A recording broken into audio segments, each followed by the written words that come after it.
Thank you, Mr. Speaker, sir. I beg to move the following motion. That the establishment of... okay. I beg to move the motion that whereas pursuant to Standing Order 181 of the Constitution, Section 30... Okay, it's distracting me. The County Government Act 2012 and Standing Order 58 of the Kirinyaga County Assembly, standing orders.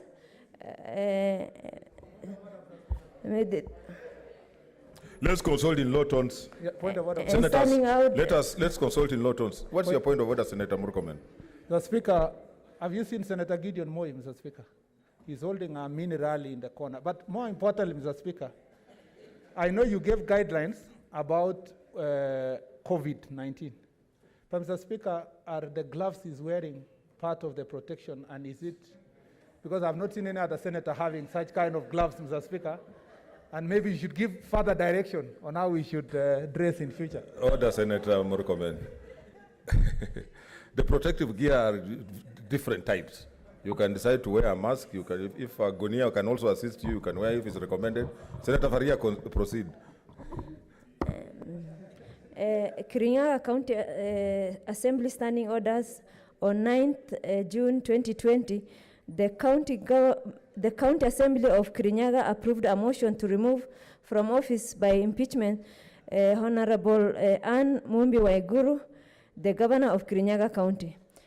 And further, whereas as by letter of reference CAK SPK /1001 dated 9th June 2020 and received in the office of the Speaker of the Senate on Wednesday 10th June 2020, the Speaker of the County Assembly of Kirinyaga informed the Speaker of the Senate of approval of motion by the County Assembly and further forwarded to the Speaker of the Senate documents in evidence of the proceeding of the Assembly.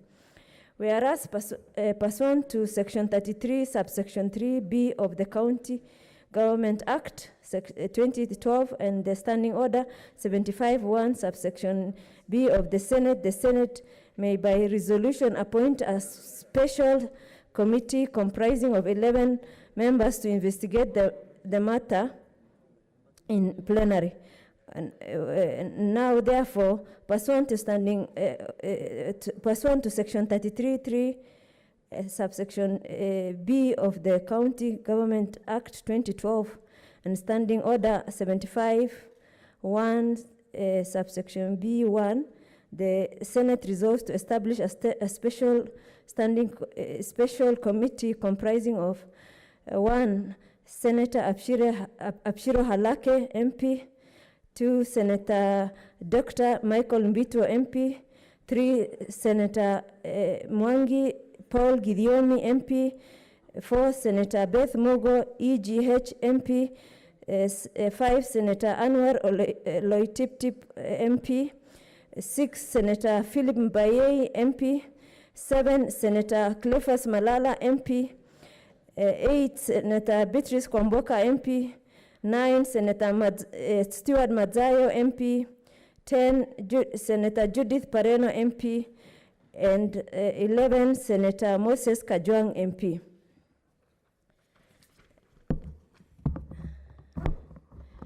To investigate the proposed removal from office by impeachment of the Governor of Kirinyaga County and to report to the Senate within 10 days, pursuant to Standing Order 75, subsection 2 of its appointment, on whether it finds the particulars of the allegation to have been substantiated. Mr. Speaker, on several occasions, select committees have been used to conduct impeachment. And I think on 2 occasions, we have also used plenary to conduct the same. Mr. Speaker, I had an opportunity to attend both. If we remove emotions and other, people taking sides and in terms of other issues, I think because I had an advantage of being in the Sambocha Impeachment Committee, Mr. Speaker, I found that to be much more detailed, much more probing, much more investigative nature, Mr. Speaker. And Mr. Speaker, because also the House Senate Business Committee had decided on the same, Mr. Speaker, for me, from the experience on both plenary and committee and through a select committee, I found that the probing was much more thorough when it was done through committee, Mr. Speaker. And Mr. Speaker, and therefore I beg to move and ask Senator Cleophas Malala to second. Thank you, Mr. Speaker. I don't know why I'm causing a lot of excitement from the other side. Mr. Speaker, the excitement is that you may be defending your position because you are a member of the committee, on a light note. Yes. Mr. Speaker, I beg to second this very important motion. First, because the mode in which has been proposed in this motion on how we are going to transact the impeachment motion has been provided for in our standing orders, and that is standing order number 75-1B, which clearly says that the Senate may, by resolution, appoint a special committee comprising 11 of its members to investigate the matter, Mr. Speaker. Mr. Speaker, second, I second this motion because I am a member of the Senate Business Committee. Mr. Speaker, the Senate Business Committee has been very consistent in the manner in which it proposes on how such motions are transacted in this House.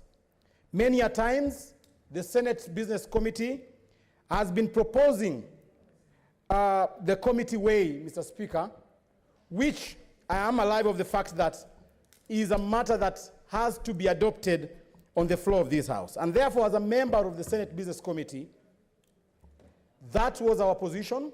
We proposed that we are going to bring forth a motion proposing membership of a committee which is going to transact this motion, Mr. Speaker. Mr. Speaker, it has been the tradition of this House that the business of this House will be transacted by committees. Committees will transact the business of this House on behalf of the plenary, Mr. Speaker. That is why we have 16 committees transacting various businesses of this House, Mr. Speaker. And therefore, we are within the normal traditions of this House, Mr. Speaker. Mr. Speaker, the big question is, why committee?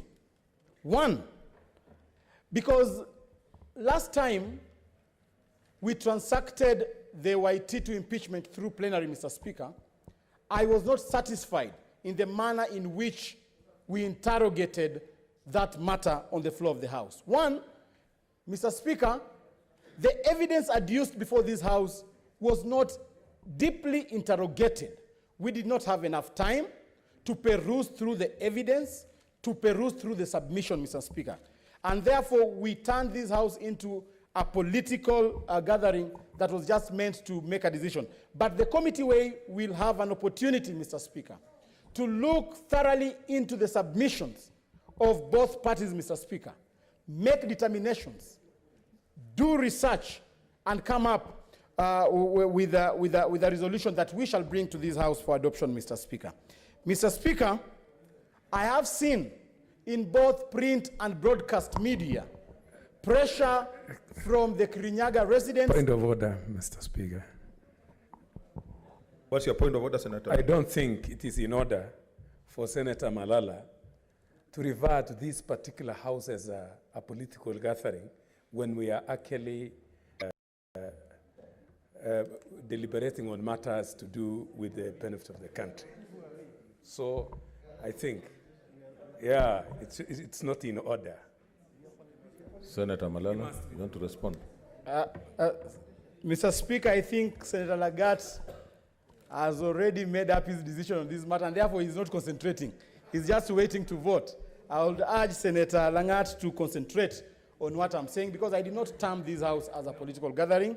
I was trying to juxtapose the benefits, Mr. Speaker. The benefits of us. What are I your think point he of has order, fears Senator because the Lagat? other time, Okay, he was also, he was the chair and he refused even to take over during that time. So talking about juxtapositioning is not in order. He should withdraw. Calling this particular very honorable house a political gathering when it comes to actually deliberating on matters which are very serious, which are very important, is not in order, Mr. Speaker. Senator Chararge. My point of order, Mr. Speaker, is on the issue of using the word political gathering. I wish you would have said it is a Senate decision that was made like. I can assist him in a trail of thought so that he maintains the focus that he has decided to stay on. I thank you, Mr. Speaker. Point of order, Mr. Speaker. Yes, Senator Kibiru.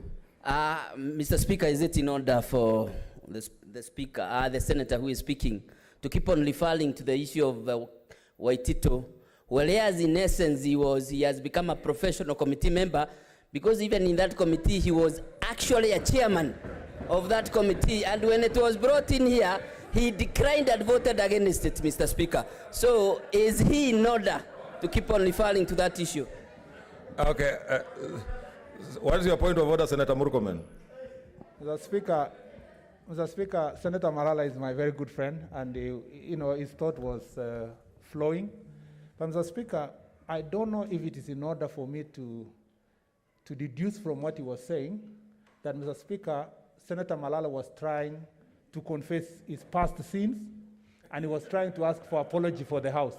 Because as you very well know, Mr. Speaker, Senator Malala, being a member of Senate Business Committee, sat with me, passed, Mr. Speaker, a resolution to establish a committee to investigate the matter of Waititu, and Mr. Speaker, with no explanation. And Mr. Speaker, I know the explanation too, but that explanation is for our memoirs. Mr. Speaker, he comes to the floor of the House. He had been proposed to be the chair of the committee, walks to the floor of the House, Mr. Speaker, and votes completely against the decision he made. Mr. Speaker, how do we know that if Senator Malala seconding this motion, will not, Mr. Speaker, second and then vote against it after the deliberation? Senator Linturi, what's your point of order?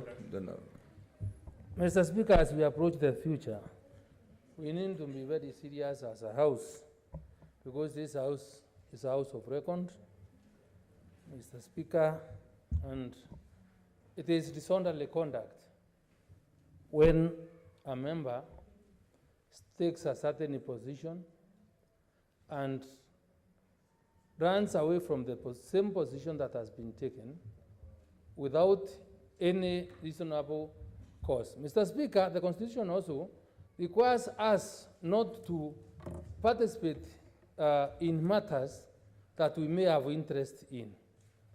Mr. Speaker, the second of this motion, in my view, would have been pricked by his conscience to understand that since he's a member that will be looking, is a member of this committee, the best thing he would have done was to keep quiet or refer to second this committee, this motion, for him to see the reaction of the other members. So what we expect him is to defend his opposition now, a position which he declined to support last time when Senator we had is on a point of order. Just hold on, I'll give you. that was brought before this House. So, Mr. Speaker, is it in order for Senator Malala to second this motion first, when he has interest as a member of that committee? Secondly, the position that he is advancing today is a position last time he opposed, because that time he thought the committee was not necessary and did not serve his interest at that particular time, Mr. Speaker. Senator Ledama. Because sir, a wise man said, only a fool does not change his Speaker. mind. Where are your masks, Senator? Yes, Mr. Speaker. It just came out. No. Okay. My head is too big, but it's okay. Let me repeat this again, Mr. Speaker, sir. Mr. Speaker, sir, a wise man said, only a fool does not change his mind. I've listened to Senator Linturi trying to point out how Senator Malala is out of order, yet we are not discussing the substance of the matter. I think he can either propose or support or oppose when we are discussing the motion. Currently, he is only seconding the motion. So can, Mr. Speaker, sir, can you please allow the distinguished senator from Kakamega to finish seconding his motion? When the motion has been properly moved, we can then now either support or oppose it and give those reasons that the distinguished senator from Meru is giving. Okay, Thank Senator, you, Mr. Speaker, Senator sir. Nyamunga, and then Senator Uchila Yako. Mr. Speaker, to the best of my knowledge, I think this is the work of the House Business Committee. They are the ones who decide on the names of members to be floated in this House for the committee. So it is not a member who decides. He can't be an interested member, and he cannot choose himself to be here. And the list is not yet approved. So once the list is approved, that is when somebody can be said that they have some special interest. Okay, honorable senators, we need to make progress. Senator Malala, I just want to caution you to be careful. Your generosity with English words may land you in a problem. Try to be careful and guard what you say. Proceed. Thank you, Mr. Speaker. That was expected, and we take it as it is. Mr. Speaker, we've seen the former leader of majority bringing here names to adopt in committees, and members who have been in those committees have contributed to that motion. Therefore, it is not any unique, Mr. Speaker, that I am a member of that committee and I am seconding. And by seconding, I'm trying to ask this House to support this motion so that we can go the committee way, Mr. Speaker. Mr. Speaker, I have read in both print and broadcast media the citizens of Kirinyaga County and the leadership of Kirinyaga County, the senator, the woman representative, the members of parliament, Mr. Speaker, giving their position and their suggestion on how they would want this matter to be transacted in this House. Mr. Speaker, in as much as we respect the position of the people of Kirinyaga, I want to assure them that their sovereign power was exercised by the members of the County Assembly of Kirinyaga, and that their aspirations were encapsulated in the motion tabled at the County Assembly.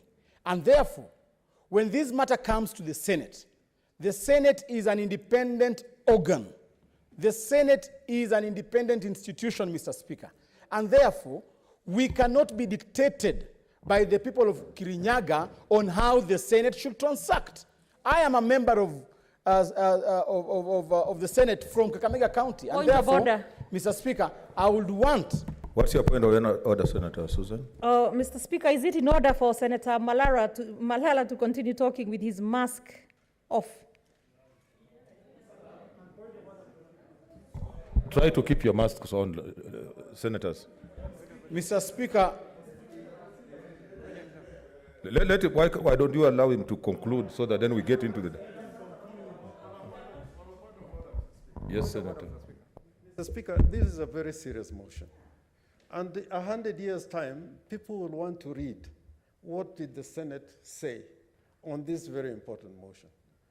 For the last 10 minutes, people have been rising on points of order, some of it which is not grounded on any standing order. I would plead with you, and if you go by the record of this House, all the impeachment motions that have come, either to establish a committee or in the debate, people have tended to address the core issues raised in the motion or in the charges that are brought before the Senate. So I'm pleading with you because, you know, this is going to be a matter of record. And if we go on this way, we will be dealing not with a problem, but we'll be dealing with our own idiosyncrasies instead of going into the content. Point of order, Mr. Speaker. Point of order. Okay, Senator Murkomen, the last one. Mr. Speaker, with all due respect, and I appreciate your opportunity to give me this. Mr. Speaker, we cannot predict how many point of orders we can raise in the chambers because it's as long as a point of order, including the ones that we raised on the health issues and so forth. But this is more important, fundamental. Mr. Speaker, is it in order for Senator Malala, in moving this very important motion, to, Mr. Speaker, insinuate that, Mr. Speaker, the people of Kirinyaga have no power or authority to direct this House? When, Mr. Speaker, it is important, Mr. Speaker, when the Constitution says sovereign power belongs to the people of Kenya, can the Senate of the Republic of Kenya tell off citizens of this country who pay taxpayer money for Malala to sit in this House and tell them that you have no power to dictate us?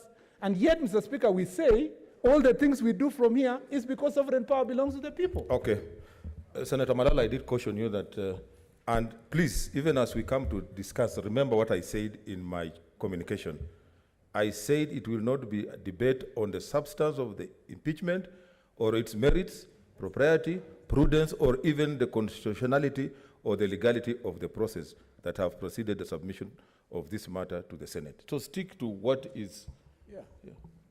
Mr. Speaker, the gist of my presentation was very clear, that the Senate cannot be micromanaged by certain citizens of this country. The Senate is independent, and I still stick to that fact, that we are an independent House, and we shall not be micromanaged by people seated in a certain corner thinking that this Senate can be manipulated. Lastly, Mr. Speaker, I want to ask honorable members of this House to support the proposals made in this motion, Mr. Speaker, because even if you looked at the membership of this committee, I think we have honorable members who are competent enough to interrogate this matter in a fair manner, Mr. Speaker.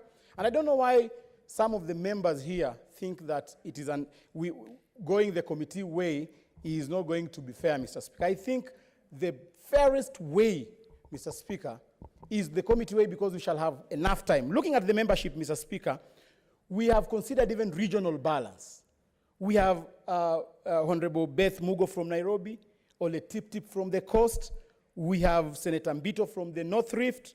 We have Mpaei from the Lower Rift. We have Malala from Western, Mazayo from Coast, Senator Pareno from Masailand, and the whole country, the face of Kenya, has reflected in this committee. We have Senator Kajwang from Nyanza, Mr. Speaker, and therefore, I think this is the best platform to ensure that this matter is adjudicated in a fair manner, Mr. Speaker, and we shall be setting good precedents for this House. I beg to second this motion. Thank you. Honorable Senators, I now propose the question, which is that whereas pursuant to Article 181 of the Constitution, Section 33 of the County Government Act 2012 and Standing Order 58 of the Kirinyaga County Assembly Standing Orders, on 9th June 2020, the County Assembly of Kirinyaga approved a motion to remove from office by impeachment Honorable Anne Mumbi Waiguru, the Governor of Kirinyaga County. And further, whereas by letter reference ref CAK/SPK/SEN/1001 dated 9th June 2020 and received in the office of the Speaker of the Senate on Wednesday 10th June 2020, the Speaker of the County Assembly of Kirinyaga informed the Speaker of the Senate of the approval of the motion by the County Assembly and further forwarded to the Speaker of the Senate documents in evidence of the proceedings of the Assembly. And whereas pursuant to Section 33(3)(b) of the County Government Act 2012 and Standing Order 75(1)(b) of the Senate may, by resolution, appoint a special committee comprising 11 of its members to investigate the matter or investigate the matter in plenary. Now, therefore, pursuant to Section 33(3)(b) of the County Government Act 2012 and Standing Order number 75(1)(b)(1), the Senate resolves to establish a special committee comprising 1. Senator Abshiro Halake MP, 2. Senator Dr. Michael Mbito MP, 3. Senator Mwangi Paul Kidiomi MP, 4. Senator Beth Mugo EGH MP, 5. Senator Anwar Loitiptip MP, 6. Senator Philip Mbaye MP, 7. Senator Cleophas Malala MP, 8. Senator Beatrice Kwamboka MP, 9. Senator Stewart Mazayo MP, 10. Senator Judith Pareno MP, and 11. Senator Moses Kajwang MP. To investigate the proposed removal from office by impeachment of the governor of Kirinyaga County and to report to the Senate within 10 days, pursuant to Standing Order 75-2 and of its appointment, on whether it finds the particulars of the allegations to have been substantiated. Senator Linturi. Mr. Speaker, I open by saying I understood your communication in terms of direction that you gave us in addressing this matter. I'm cognizant of the fact that this motion is not intended to look or interrogate the merits or the demerits. I'll give each 5 minutes. The merits or demerits of the motion, otherwise it will be very speculative, but we must only confine ourselves to either to the merits or demerits of either having a committee or going to plenary. Mr. Speaker,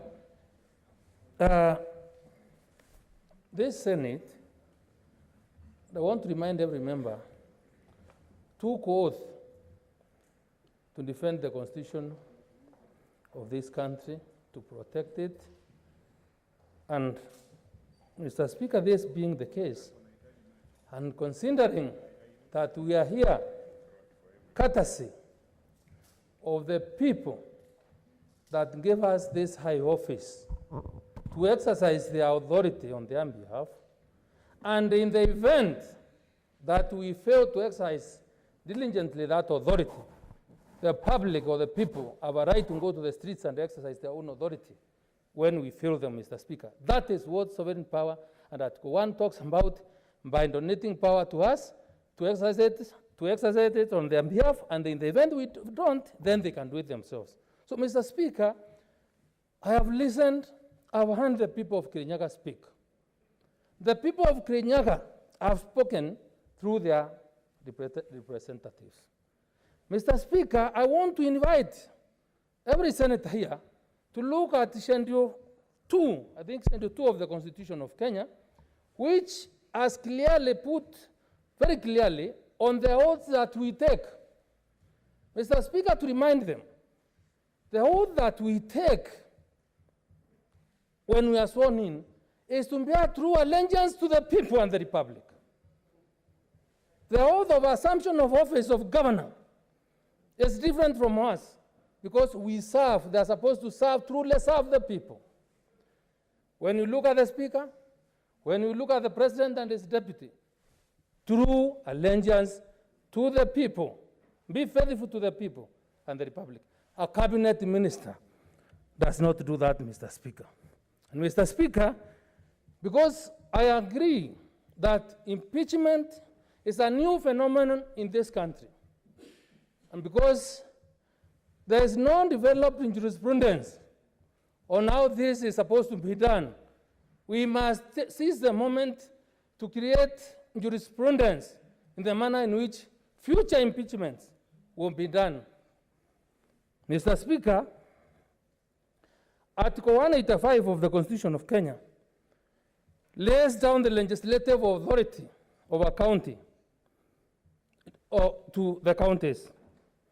And then, Mr. Speaker, Article 185, sub-Article 3, one of the serious duties of the county assemblies is oversight.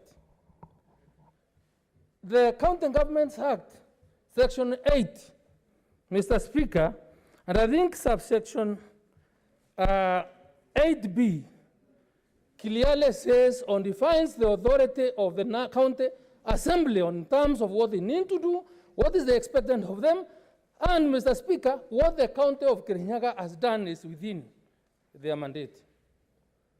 Mr. Speaker, the motion before us, I remember, and for consistency, and I want this one to go on record, that last time I sat here and listened, and because I was a member of the committee that was proposed to impeach Governor Waitito, I kept quiet because I was listening to what the people were saying, what the distinguished senators were saying that particular day.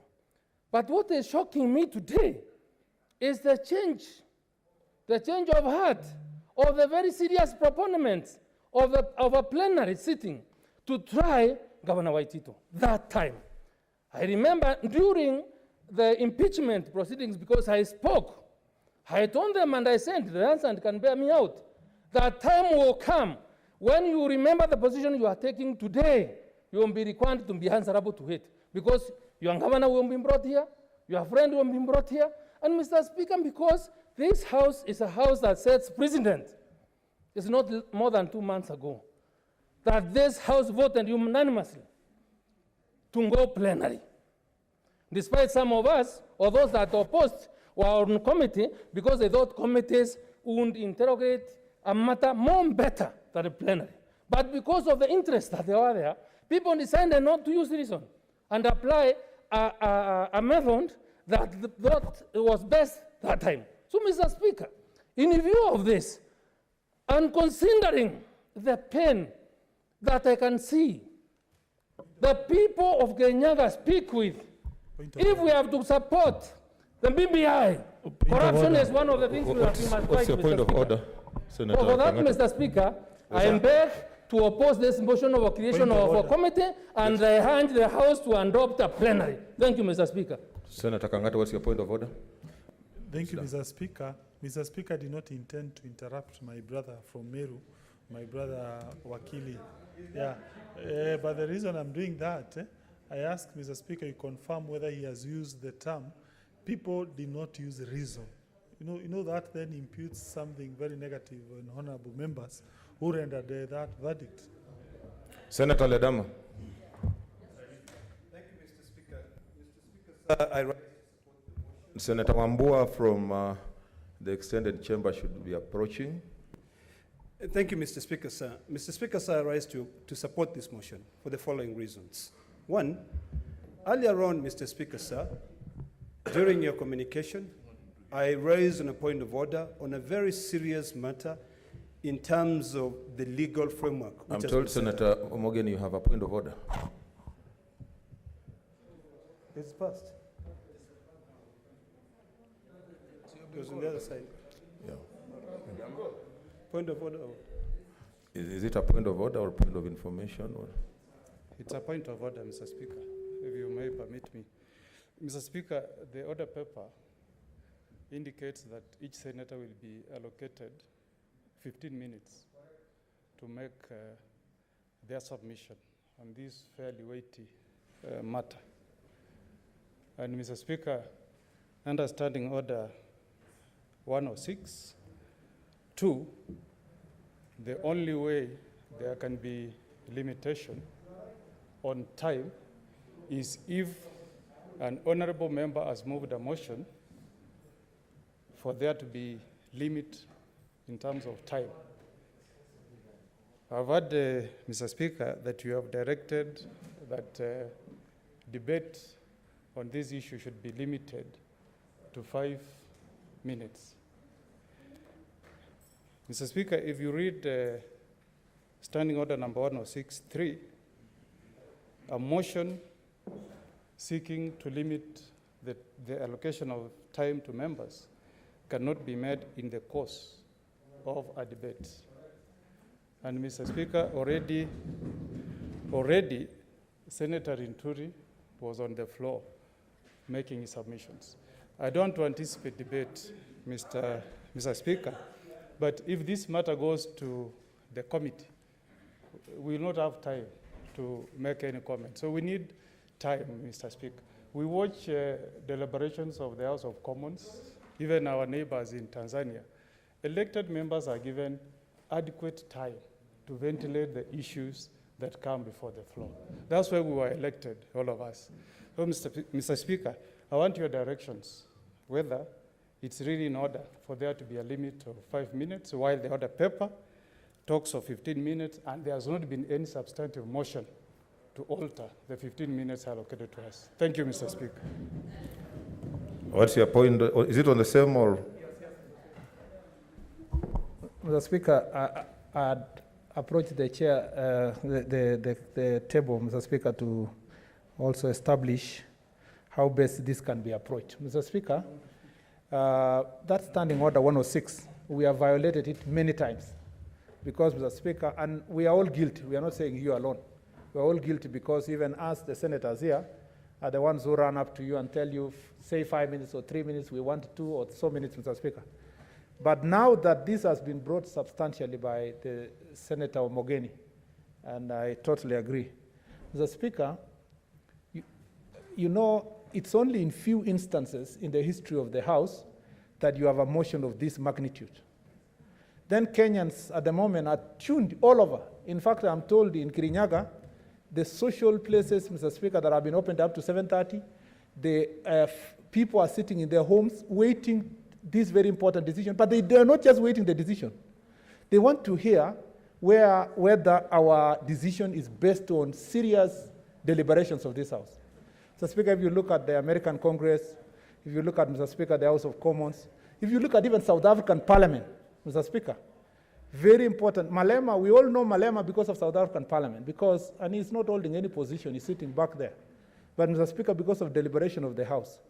Can you, Mr. Speaker, make a decision on this issue, like raised by Senator Mogeni, that allows this House to ventilate on issues so that let a senator decide if they have only 3 minutes to make comments, they make, but at least we enjoy the 15 minutes provided for by the standing orders so that we don't violate our own standing orders. And if someone is unhappy with the 15 minutes, Mr. Speaker, raise a substantive motion, a motion on it to amend. But, Mr. Speaker, to be warned that that motion cannot come at this point in time because the standing order itself says you can't raise that motion at this point. So, Mr. Speaker, legally speaking, we have actually 15 minutes to make our serious deliberation. Those who are in a hurry, Mr. Speaker, and those who have their farms to go and tend and all those other issues Senator Kangata was saying, we can excuse them. Those of us who are interested in sitting here, even if it's up to midnight, we've sat here before, Mr. Speaker, in the impeachment of Wambora, we sat here up to 10 p.m., Mr. Speaker. So if the few of us who are serious, Mr. Speaker, to make serious deliberations, can take our time. Senator Kangata, what's your point of order? Then Senator Wako? Yeah, thank you, Mr. Speaker, sir. Mr. Speaker, sir, the point of order that has been raised by the Honorable Senator from Nyamira, I beg to argue that it is misplaced. The reason being that you have already made a ruling. When I look at the standing orders, I do not see any power that the Honorable Chair has been given to vacate or review whatever findings that you have done. Number two, the powers that have been bestowed on your office by Standing Order 1, in my honest view, are enough for you to render the kind of judgment you have already rendered in terms of limiting time. And also, most importantly, Mr. Speaker, sir, we must also take into account the interest that members want to speak on this matter. And therefore, you allow as many members as possible to ventilate on this issue, and that can only be achieved if we limit time. Thank you. Okay. I will want to say this, that I've given direction on the time, but where I notice that a member still wants to talk, I'll use my discretion to allow you to ventilate. Senator Ledama. Thank you, Mr. Speaker, sir. Mr. Speaker, sir, once again I rise to support this motion for the following reasons. Earlier on, during your communication, Mr. Speaker, sir, I rose on a point of order on a very serious constitution provision regarding the management or the authority of a county government. Article 179 of the Constitution of Kenya is very clear, that the executive authority is vested and exercised by an executive committee. The honorable colleague of mine from the great people of Meru quoted Article 185 of the Constitution while he was opposing this motion. And in his submission, he said that the county assembly is given the authority to oversight. But what he forgot to say is the same thing that the Constitution in Article 179 said the executive committee. So, Mr. Speaker, sir, why I feel that a committee will be able to look at all these matters is because, yes, I agree with the colleague of mine that we will be setting precedents on how future. What's your point of order? Mr. Speaker, I think can be challenged by Senator Orengo, Murkomen, and either Wetangula, but I want to bring to the attention of Senator Lendama, if he does not really understand what that particular provision of Article 179 means. Kangata, we want you to address yourself to this. Is the executive authority of the county. Is the executive authority of the county, which is vested and exercised by executive committee, is anything that relates to the function and the office of the governor. The area that I refer the House to is the function of the county assembly, because these are run differently. So I want you to look at that particular provision and be guided that the matter in which you are addressing is about to do with the office of the governor and not the authority and work of the county assembly members. Mr. Speaker, sir, you know, sometimes when everything is written in black and white, there's no point of trying to assume as if some people are blind. Mr. Speaker, sir, these are very weighty matters. It says executive committee, even Article 185. So, Mr. Speaker, sir, what I'm saying is that I agree with the honorable colleague of mine that we are setting a precedent. So when we set a precedent, if we so believe in this constitution, and remember, before we start any proceeding in this house, Mr. Speaker, sir, we begin with a prayer, which clearly... What's your point of order, Senator Cherargei? I wouldn't want to interrupt my brother, Senator Ledama, but let me do it. So, is it in order, because I would want to invite him to look under Article 181 on the removal of governor? It does not talk about removal of a county executive. So I don't read the Constitution in a selective way. Try to read it in harmonious, so that to get the framers, the decision, the substance, and the spirit and the letter of the Constitution. Okay, proceed. Mr. Speaker, sir, you know, sometimes I think some people read the Constitution upside down. I began by saying that sometimes this Constitution in itself is ambiguous. Because if you look at Article 179, and now let us look at the Article 181 that the distinguished senator from Nandi has spoken about. There are issues that are not clear. We've agreed here that we are setting a precedent. If we are indeed setting a precedent, Mr. Speaker, sir, let me tell you, then the only people who can be able to sit down and look at all the evidence. Because when Article 179 says it is the executive authority is vested and exercised by an executive committee, and then proceeds again and lay out who are the members of that executive committee, unless this committee now that is being constituted in this house looks at the evidence, looks at the work or the charges, and be able to present a report to this house, there's really no way, Mr. Speaker, sir, that will be doing justice to the people of Kenya. Mr. Speaker, sir, when you take oath of office, Mr. Speaker, sir, can you protect me from the distinguished members? When they were contributing, okay, I was silent and I was listening to them. Let us consult in low tones. So, Mr. Speaker, sir, if I'm a threat because I'm exercising, I'm reading the Constitution properly, then so be it. So, Mr. Speaker, sir, in my support on this motion, I just feel like we can really serve this country well. We should always be guided by the rule of law and the Constitution. I know this House does not interpret the Constitution. We make the laws. But where there's some sort of ambiguity, it doesn't hurt for us to be able to give it to our members, whom we respect very well. I've listened to the composition of those members. They are distinguished lawyers, respected lawyers, who can then be able to take the time and guide this country. Article 96 of the Constitution, Mr. Speaker, sir, is very clear, that this Senate protects the interests of the counties and their governments. So really, if we are clear and we are sincere to the oath of office that we took, and to the prayer that you read every single day when we enter this office, or these chambers, then, Mr. Speaker, sir, the only way is that for us to be objective is to allow a committee to be able to guide us, look at the volumes of documents which will be presented here.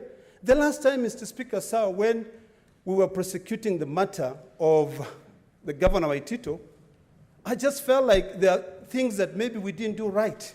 But the only thing that consoled me was the fact that when I looked at the same Constitution, which I'll refer you to, Article 179, the deputy governor had bolted from the get-go. When you go to Article 179(7), it clearly says that When now we exercise the provision of Article 181, the committee members will also lose their offices. So the only reason why I was consoled, and I said it is fair for us to proceed the plenary way that time, is because already in that executive committee, there was one member who was not part of that government, although he was elected. And he was also appointed to be the deputy governor. So, Mr. Speaker, sir, because of the interest of this matter, I want to summarize as follows. Only a committee will be able to give the people of Kirinyaga justice. Only a committee will be able to guide us for all future impeachments, so that when we are punishing somebody, let us not be selective, but be objective. Because, Mr. Speaker, sir, the last I checked, a governor doesn't sit in a tender committee. The last I checked, Mr. Speaker, sir, a governor doesn't write checks or go to the bank to give out money. So, Mr. Speaker, sir, to conclude, you are getting into the substance of... Now, to conclude on that, I fully support the distinguished members who have been selected by the House Business Committee to represent this House in doing the hard work. Our work will be so simple. It will be to read the report, and then if we find that the Honorable Governor from Kirinyaga has a case to answer, then we follow the law. If she doesn't, then we give the people of Kirinyaga justice. I support. Senator Wambua.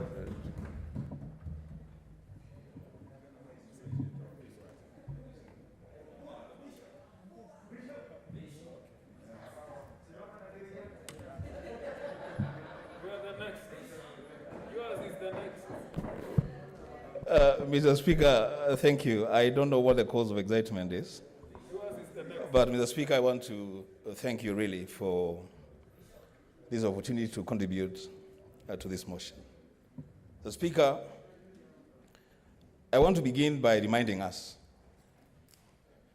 that the motto of the Parliament of the Republic of Kenya clearly states that both houses of Parliament exist to push forward the welfare of society and the just government of the people. Amen. The Speaker, the people of Kirinyaga County are crying out for justice from the Senate of the Republic of Kenya. The Speaker, they define that justice differently according to the different segments of that society. But all of them are crying out for justice.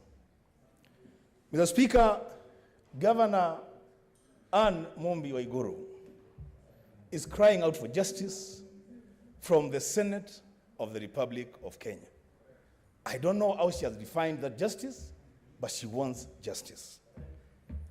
Mr. Speaker, the matter for determination before this Senate today is not a simple matter. It's a very weighty matter. It is a public issue, Mr. Speaker.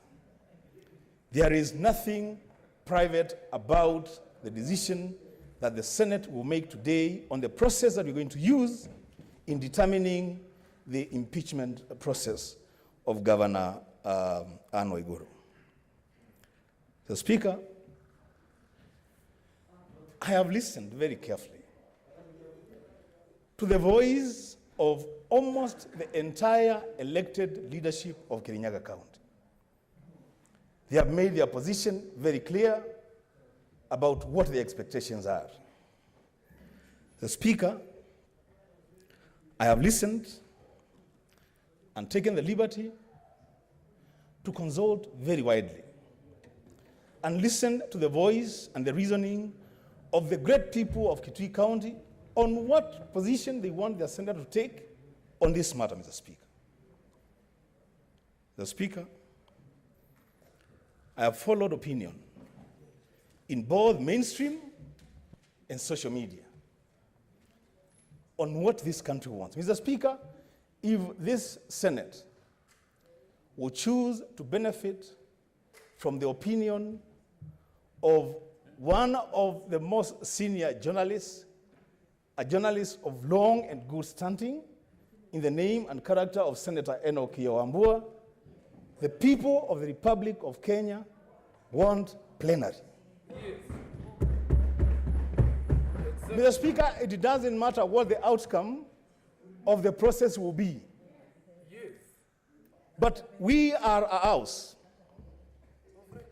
that pushes forward the agenda of devolution, and in it, Mr. Speaker, we advocate for inclusivity.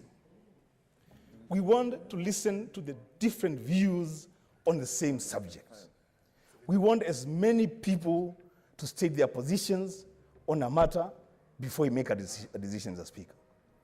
Mr. Speaker, if the worry of those who are pushing the committee route is that there will be limited time for senators to ventilate on this matter, Mr. Speaker, then I would say, Mr. Speaker, we are not bound by a single day. We can sit for 2 or 3 days in plenary, Mr. Speaker, and transact this matter.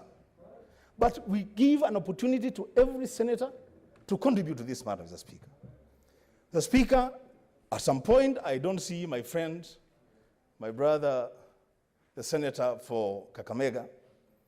I heard him say something about this Senate being coerced or pushed to make a decision by the people of Kirinyaga. Mr. Speaker, I must say that is a very unfortunate statement. Mr. Speaker, the Senate of the Republic of Kenya does not exist in a vacuum. Public opinion must always shape the decisions that we make. Because the public, we are here to transact public business. Mr. Speaker, with those many remarks, Mr. Speaker, I oppose the committee. Senator Ochila Yako. Mr. Speaker, just for the record, I oppose the motion for the establishment of a committee to process the impeachment of Governor Anne Mombi Waiguru. Thank you. Thank you, Mr. Speaker, for giving me an opportunity to contribute to this important matter. Now, Mr. Speaker, I've also been listening to my colleague senators and the public out there. Mr. Speaker, the common denominator of what they are saying is that they want justice. Now, Mr. Speaker, I happen to be fortunate that I'm a trained lawyer, and I went to one of the best universities in Kenya, University of Nairobi, not just once, twice. I also went to Kenya School of Law, the only school of law in Kenya that enables us to be advocates. So I know what justice is. I know when you seek justice as a person aggrieved, you can also not insist on a particular process unless you do not want to afford the other side justice. Justice is for both parties who seek it. And therefore, as I listen to the people of Kirinyaga, to the extent that I can do it as Ochilo, I guarantee that I will give them justice. But they should also be open to the fact that the other side also are in need of justice. What is important in a judicial process or a process of justice is an open hearing where both parties are given opportunity to present evidence, to present documents, and to invite witnesses to support their case. And in my view, Mr. Speaker, a select committee would be the most suitable to do that. Already here is plenary, and plenary, all of us, other than listening, we are entitled to raise points of order. I can assure you the 67 of us, if we were to raise points of order in the intensity that our colleague Senator Murkomen is doing, and is entitled to do it, there would be no hearing in that plenary. That plenary will be charged, and I can assure you the senator for Migori is light-footed. He will rise frequently on point of orders. So nothing will be heard in that plenary. If we want to hear these people of Kirinyaga, and I believe they have a cogent case. What is your point of order, Senator Murkomen? Mr. Speaker, I respect my colleague, Senator of Migori Ochilo Yako. I witnessed, Mr. Speaker, his second coming at the University of Nairobi. And we were in the same class. I was standing, he was seated. But Mr. Speaker, what is very important is that, Mr. Speaker, we should not allow the argument he's making, which is misleading, about a plenary proceeding that is not orderly. There will be point of orders. Mr. Speaker, there are rules already that have been applied in this House, twice in the 2 impeachments that happened in the plenary. And Mr. Speaker, you remember even in the Waititu situation, there are no interruptions given to the lawyers to proceed and so forth. So he can make his argument for the committee, but Mr. Speaker, not also bastardize the whole procedure that involves the process of the House. Point of order, Mr. Yes, Speaker. what's your point of order, Senator Orengo? Mr. Speaker, a point of argument can never be out of order. In fact, he is suggesting arguments that Ochilo Ayako should, propose. Now, those are his Ochilo Ayako's arguments, his opinion. So you cannot impose opinion of another member on another member who has got a different opinion. That's not a point of order. Otherwise, if you have the same opinion, we'll not be debating. So, Mr. Speaker, I think we better go to the substance instead of points of order which have no basis. In fact, there's one time, Mr. Speaker, Mr. Marende insisted that when you stand on a point of order, cite the starting order first, and then you continue from there. But the way we're operating, everything is a point of order. Everything is a point of order. Let's allow Senator Ochilo. What's your... Mr. Speaker, they'll take all they'll take all my time, Mr. Speaker, and everybody's interested to talk. Now, Mr. Speaker, justice is about a fair hearing. Justice is a process. Justice is about all that. The mandate of Senate is to legislate. The mandate of Senate is to carry out oversight, to allocate funds to counties, and also to impeach wayward governors. Now, if you look at legislation, we do it through committees. If you look at oversight, we do it through committees. If you look at allocation of finances, we do it through committees. Now, when we are saying that we want to try and listen and investigate a particular governor, a committee is being recommended here. If we really think that Senate is useless, why do we do those other important functions through committees? I believe that members of the Senate who have been appointed to those committees are people who have merited being in Senate. They are people of character, people of substance, and if members who constitute other committees are also people of substance, I do not see why there is hula baloo about going the committee route. I have had occasion to be a member of a committee that was listening to matters Taita Taveta when the governor came before Senate. And I can assure you, we arrived at a decision. I have seen people talk negatively about those decisions, but the other side did not even present evidence for prosecution. They did not show up. So I want to, Mr. Speaker, encourage all of us to believe in Senate. We must believe in our committees. We must believe in membership of those committees and support them. Today, tomorrow, we'll have a committee made up of other members. The undertone here is that some members are suspicious of other members being part of that committee, and they would rather do it themselves. Why can't they belong to House Business Committee? Why do they trust House Business Committee? Why do they trust those other committees in respect of which they are not members? So let us believe in ourselves, let us believe in the institution of Senate, and let us believe that members who are in those committees have a right to be there and can do the job as well as any of us. Mr. Speaker, I have heard the people of Kirinyaga with a lot of sympathy.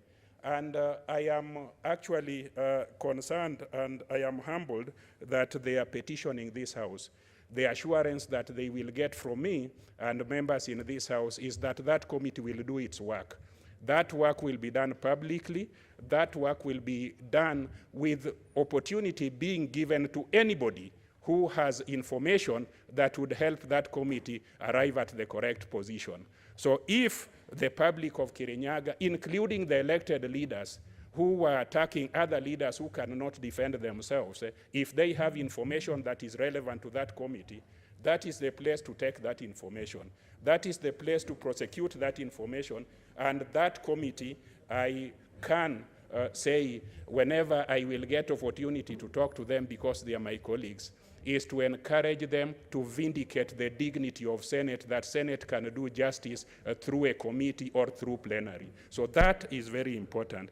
What I am apprehensive about, Mr. Speaker, and this is just my concluding remark, is that some people take it out there that the independence of Senate is something that they own and work with. The independence of Senate is for Senate to listen to them, to listen to everybody. The independence of Senate does not mean that Senate does not listen to them. But if they make decisions out there and say Senate must abide by that decision, then there is no need for Senate. They should have just removed that governor from that place and made it a fait accompli. Senate is here to listen to the parties that are interested in the outcome of this matter, and I believe that a committee provides valuable time. A committee provides an atmosphere where all the persons who are presenting evidence can do so without intimidation. When we are seated here as a fully constituted Senate, we are quite intimidating. In fact, we are scaring. Witnesses who come before us and they see this number of fellows, including very important senators like my brother and friend, Senator Murkomen, Senator Orengo, Senator Wako, they could be scared. So it is important if these people are given an opportunity to appear before a panel of 11, present without intimidation the facts that they have. And that panel of 11 will bring to us their findings so that we make a well-researched decision, which will be the interest of the Senate. In conclusion, I hope that committee will vindicate the image of Senate and give convincing reasons for their finding, whatever finding they will arrive at. Thank you very much, Mr. Senator Ndwiga. I thank you, Mr. Speaker. Mr. Speaker, sir, this House today is seized with a very important task, the task of determining whether the accusations of the governor of Kirinyaga will be heard by the committee of this House or will be heard by the plenary of this House. Mr. Speaker, whereas I have no problem with the members of the committee chosen, and I have no problem with the committee system, Mr. Speaker, I want to persuade this House to listen to the people of Kirinyaga. Because, Mr. Speaker, I know the committee will give us a report. What we are looking for, what the people of Kirinyaga want is justice. Point of information, what Mr. the governor Speaker. wants is justice. Point of information. Does he want to be informed? Okay. Mr. Speaker, I want to inform the public, or my good friend, the member on the floor, not the public. Yeah, and distinguished senator. However much we want to agree, the information that is not known out there is that in the event that the commitment does not return a guilty verdict, then the report does not come to the chamber, does not come to the House. So the Senate will not have an opportunity. So it's important so that we are clear in our mind. Yes. Thank you. Order. Mr. Speaker. Point of order. Okay. What's your point of order, Senator Mutula Kilonzo? Mr. Speaker, the senator who spoke last has misled the House. And it's so unfortunate because he's the vice chairman of the Legal Affairs Committee. The gentleman who was on the floor, who he was purporting to inform, was the chair of the Samboja Committee. And the report was brought here. Is it in order for a member to stand up and mislead the House? The report was tabled. Is it in order? Order. Order, members. Order, members. Order, what I know. Order. Let me put this on record. If the committee finds allegations substantiated, then the report will still come here and a vote will be taken. If the allegations are not substantiated, it was over, the report, it will be tabled, but there will be no further debate on the matter. It dies there. Yeah. That's just for noting. The report will come for noting. Point of order. Proceed. Thank you, Mr. I have Speaker. directed. Mr. Speaker, I thank you. Please, Mr. Speaker. Mr. Speaker, sir. Let us order. This is my time, and I want Professor What's your point of Ledama- order, members? Order, Yeah. not on the same. Point of order. Not on the Please, same. yeah, please protect me, Point of Mr. order. Speaker. Thank you. What's your point of order, Senator? Mr. Speaker, sir, I think it's important for the public to note. God, my mask. You're not complaining about other people's mask, only mine. Mr. Speaker, sir, Mr. Speaker, sir, I'd like to request you. Yes. Mr. Speaker, sir, I would like to request you to be a bit clear on your directive. And for this reason, if a report is tabled in this parliament, nothing stops a member from this house to be able to ask you to give a detailed ruling. Mr. Speaker, sir, on your communication, we invite you to give us a ruling on a point of order. There are precedents in this court, in this parliament, Mr. Speaker, sir. So, Mr. Speaker, sir, let us be clear. When we are informing the public, or when we're informing the member who was speaking, Mr. Speaker, sir, let us not lie to the public that we do not have the power to be able to raise issues on that report. Senator Murkomen. Mr. Speaker, I think we should raise this. I'm really surprised that even Senator Mutula would fall into the same trap. I would have expected, Mr. Speaker, him to appreciate further because we've been here longer. Mr. Speaker, Section 33 of the County Government Act, which Mr. Speaker I was privileged to participate in its drafting, provides that, Mr. Speaker, in Section 33(5), if the special committee reports that the particulars of an allegation against the governor have not been substantiated, further proceedings shall not be taken under this section in respect of the allegation or in respect to the allegations. So, Mr. Speaker, you are correct, you are right. We must tell the public the reason why there is a clamor here between whether it's the plenary or whether it's the rest of the House is because the senators who are here know very well that if a committee is chosen and for whatever reason they go and clear the governor, that is the end of the matter. It will never come back to this House. And the reason why the people of Kirinyaga are crying that let it come to the House is because they are saying instead of subjecting it to 11 senators to make that very important decision, they want the 67 senators to make that decision. That's all. I think the matter is clear. Let Senator Ndwiga continue. Thank you, Mr. Speaker. Mr. Speaker, that argument is, and like Senator Junior says, I was the chair. I was privileged by this House to chair the Committee on Samboja. And it is true, Mr. Speaker, that if the committee finds there is no incriminating evidence against the governor, that's the end of the matter. Mr. Speaker, and that is why Kirinyaga people are crying out to this House. Mr. Speaker, I am not saying that there will be no justice if the matter goes to the committee. But Mr. Speaker, justice is done. But justice should be seen to be done. And that's what the people of Kirinyaga expect. Indeed, Mr. Speaker, those of us here, we have a lot of respect for the senators who've been appointed to this committee. But Mr. Speaker, the people of Kirinyaga, and by the way, the people of Kenya, throughout this republic, are waiting to hear the verdict of this House, which way this House goes. And Mr. Speaker, I want to advise the political players, particularly the party leaders, watch out. This space, Mr. Speaker, is It's not as steady as you think. It is very slippery. 2 years down the road, we will need the people.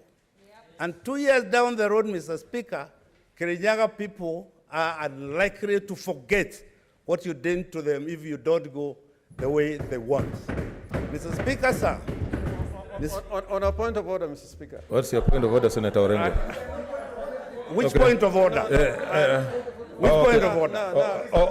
Order, Since Senator the Speaker has Ndwiga. been allowing points of order. Yes, you're Mr. Speaker, we are not seeking vengeance, we're seeking justice.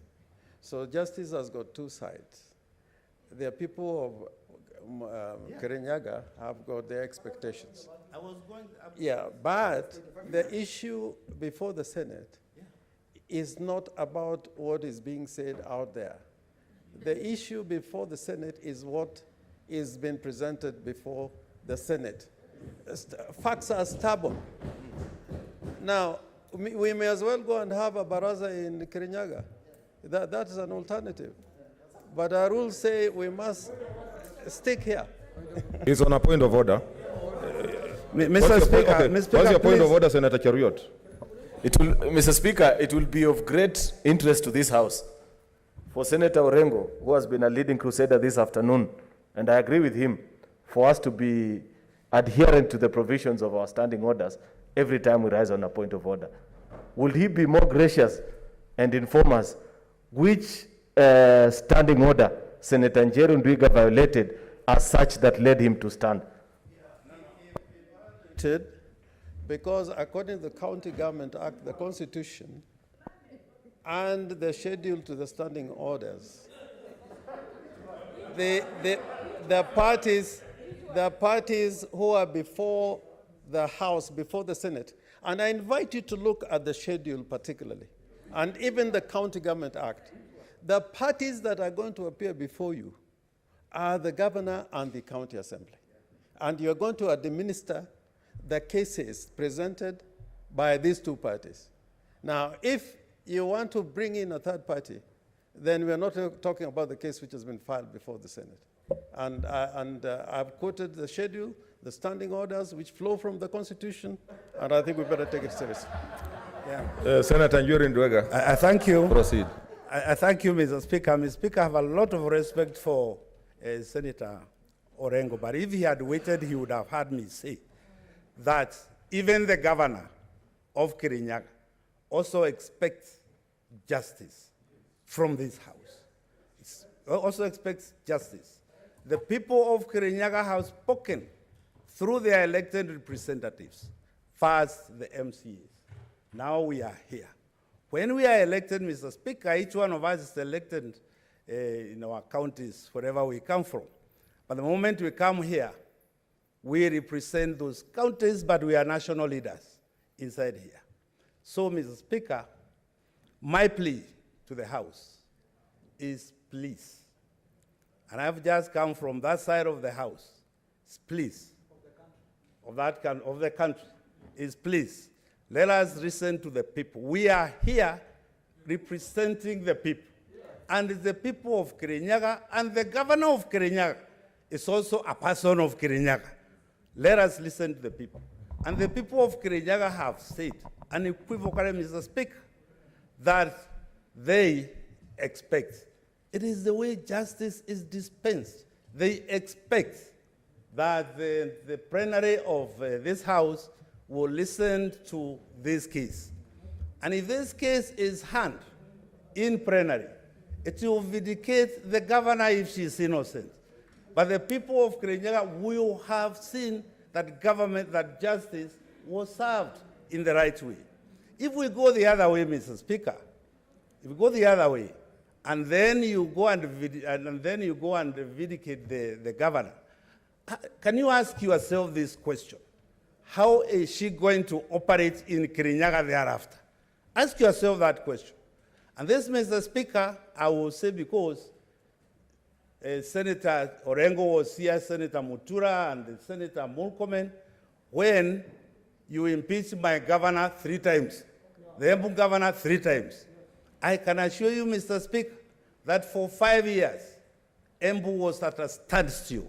It was. let us not drive Kirinyaga that direction.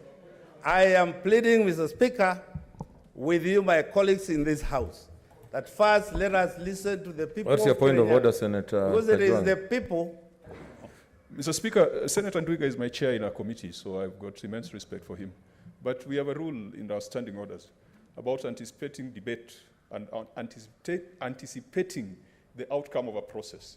It gives me the impression that he's anticipating that one approach will lead to a certain end and another shall lead to another end. Is it proper for a very distinguished senator and a long-serving member of parliament to anticipate debate and the decision of this House? Mr. Speaker, if my good friend, Senator Kajwang, listened to me, I did not say where this happens.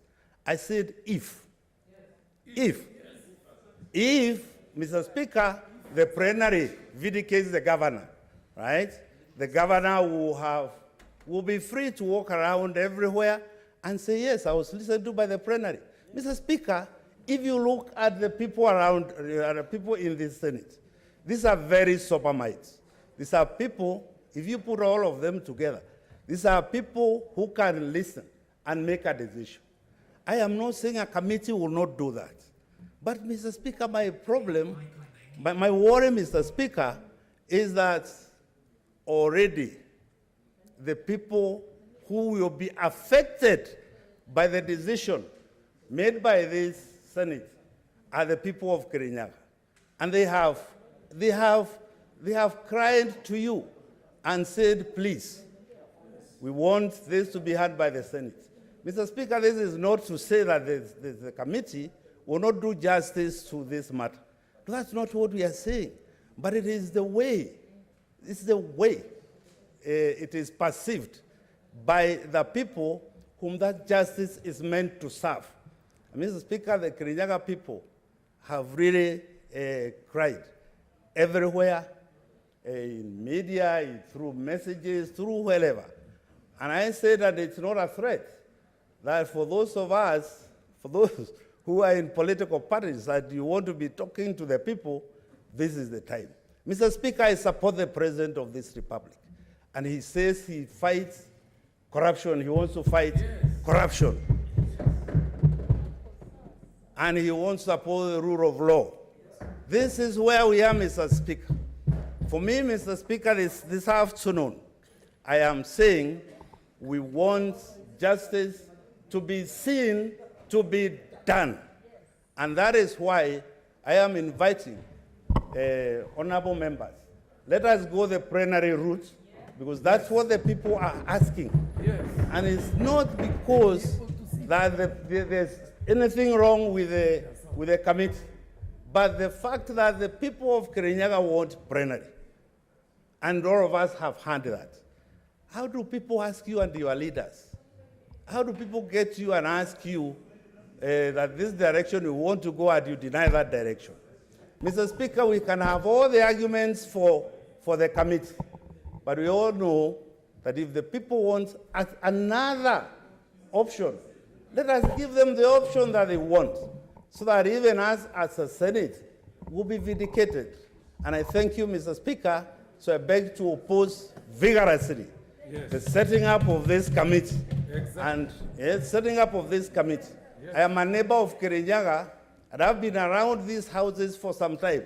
Mr. Speaker, listen to me. Senator Mtula Kilonzo Jr. Thank you, Speaker.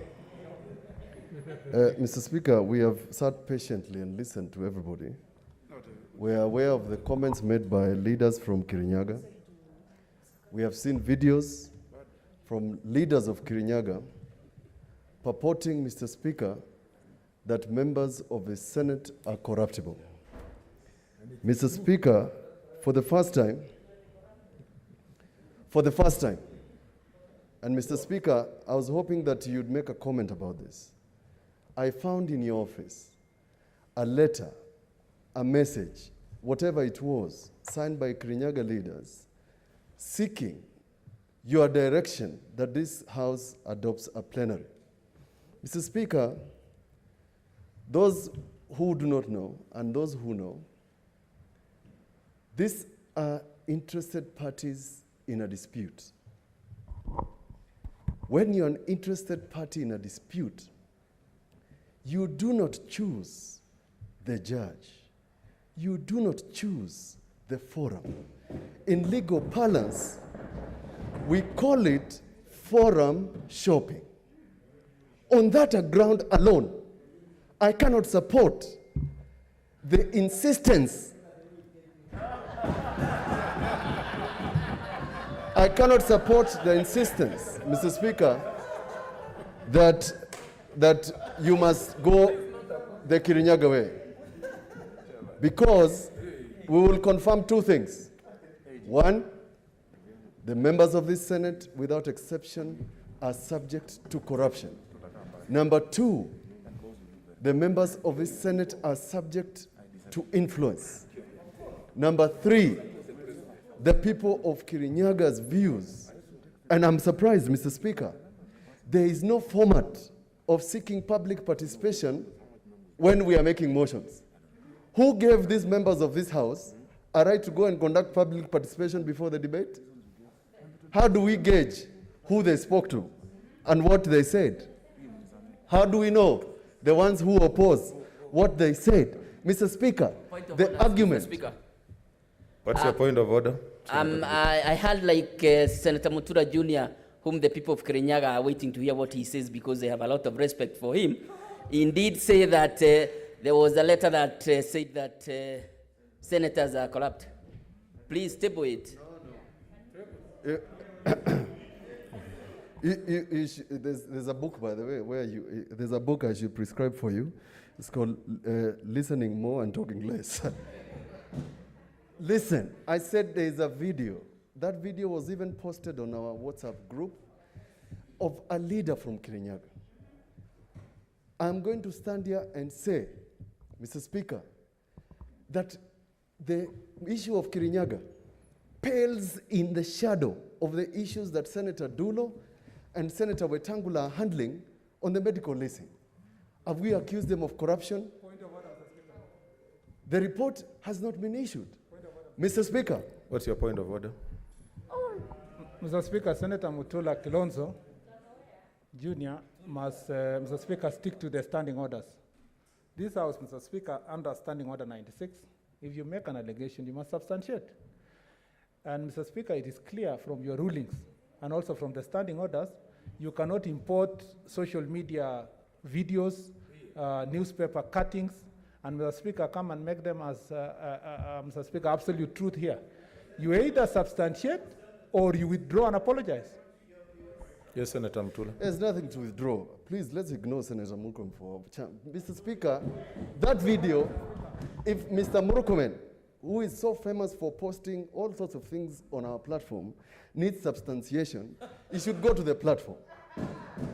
That video is on the platform. I'm not going to substantiate anything. It's there.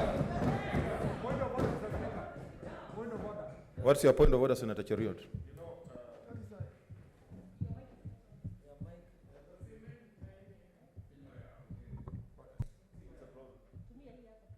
Yeah, thank you. Mr. Speaker, we're beginning to lose it. And it's really unfortunate if you allow this to happen. You're the Speaker, you preside over this House. If you allow the kind of exchanges that Senator Mutula want to push and bandy around in this House, where he responds to a member and says, even if Standing Order number 96 demands that I substantiate, I'm not going to do it, that there's no basis for anybody rising against him, you're setting a very dangerous precedent. Senator James Orengo, Mr. Speaker, raised a very important issue, which I had hoped that perhaps you'll give us a ruling on. That for every time that people, that senators rise on points of order, they will state the particular standing order in which the member who's on the floor has violated. Senator Murkomen, in compliance with that, has set a precedent. He has given new standing order number 96, which Senator Mutula Kilonzo has violated. Instead of following in the good practice that has been set, thanks to the intervention of Leader of Minority, you have allowed the Speaker who's on the floor to dismiss him so casually. Mr. Speaker, please do not allow this to pass. Make a determination on that point of order. Senator Mutula Kilonzo must either substantiate or withdraw as per our standing orders. Point of order. Senator Sakaja. Mr. Speaker, I rarely agree with Senator Murkomen, and I rarely disagree with Senator Mutula. But today, Mr. Speaker, because of the record and the rules of this House, our standing orders are not suggestions. Our standing orders cannot be taken casually, Mr. Speaker. Mr. Speaker, Standing Order 94, in fact, Senator Murkomen was wrong. It's not 96, it's 94. It talks about responsibility for statement of fact, Mr. Speaker. And it says, a senator shall be responsible for the accuracy of any facts that the senator alleges to be true and may be required to substantiate any such fact instantly. Mr. Speaker, let us maintain the integrity, the credibility, and the honor of this House. If such a statement cannot be substantiated, my brother, Mutula, kindly withdraw and apologize. Thank you, Mr. Speaker. Thank you. Speaker, Mr. Speaker. Other members, let us... That same standing order says that I don't have to substantiate today, I can even do it at another session. But Mr. Speaker, the existence of the video is something that I can produce at any time if you ask me to do so, because it's a matter of public record. And in fact, if I offer Kenyans the opportunity to send that video to me right away, they will. Mr. Speaker, allow me to proceed. So for us to be... Okay, other members. We can substantiate later. Okay, for us to be consistent, yes. I will give you 24 hours excellent. To be able to substantiate. Thank you, Speaker. Mr. Speaker. To a point of order, Senator, Leader of Majority.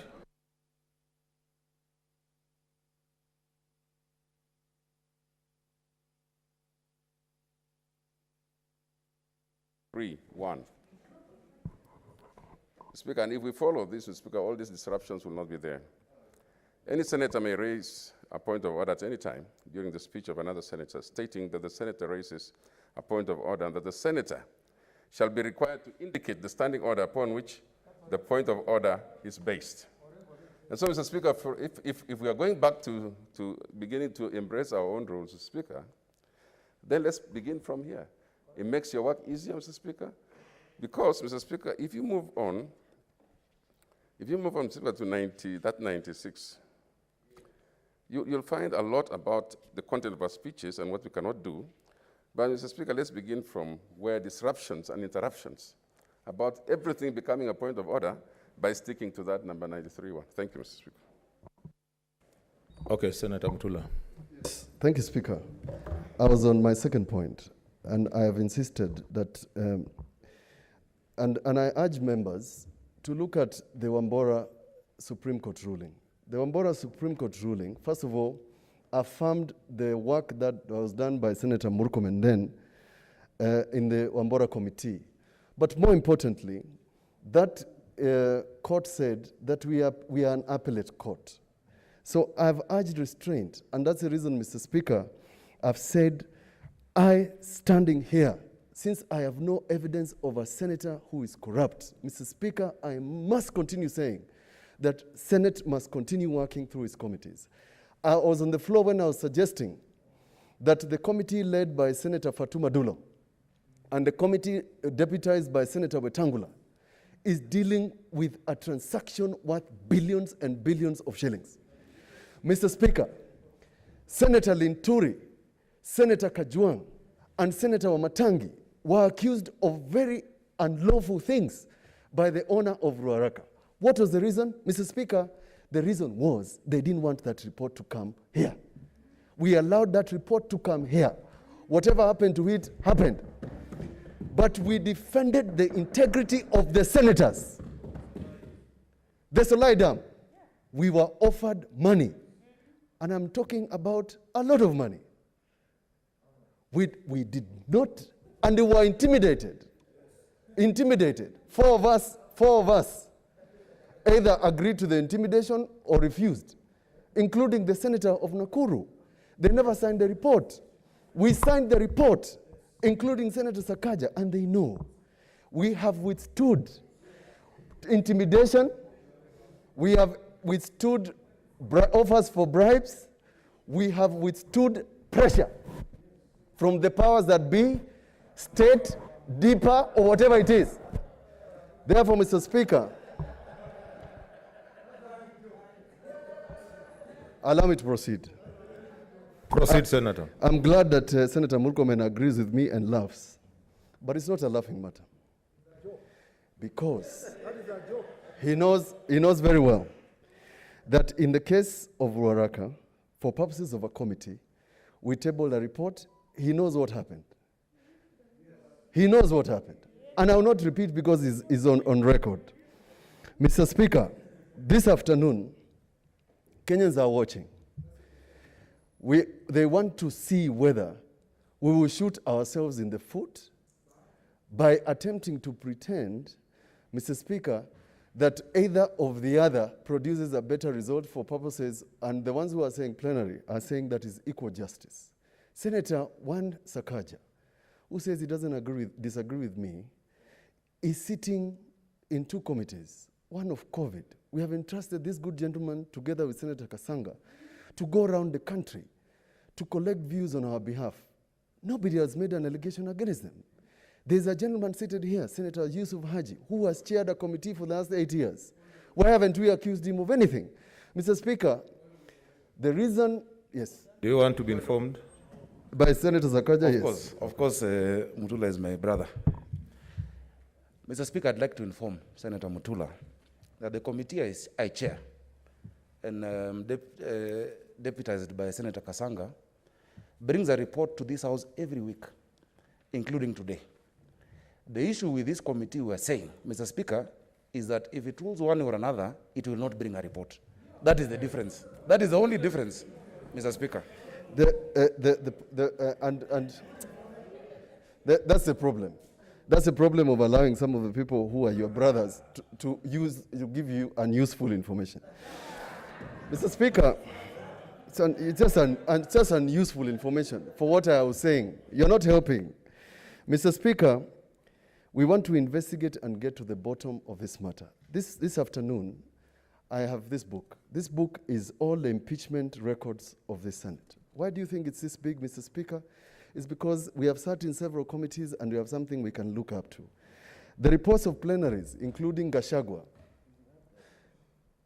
including the late Gachagua and including Waititu, if you want to read, you'll find nothing here, nothing useful for the Senate. If you want to help Kirinyaga, and I'm telling you because I know, there are 4 impeachments coming, one from Western, one from Central, and some other places, Eastern, and Coast. Don't get excited because you think Kirinyaga is the magnus opus of impeachments. We are going to get much more. You will get a committee, you will get an opportunity. Lastly, let me say this. Let me finish. Allow me to finish, Mr. Speaker. Shakespeare said, though this be madness, there's a method to it. This senator has found a method to interrogate serious, intricate issues.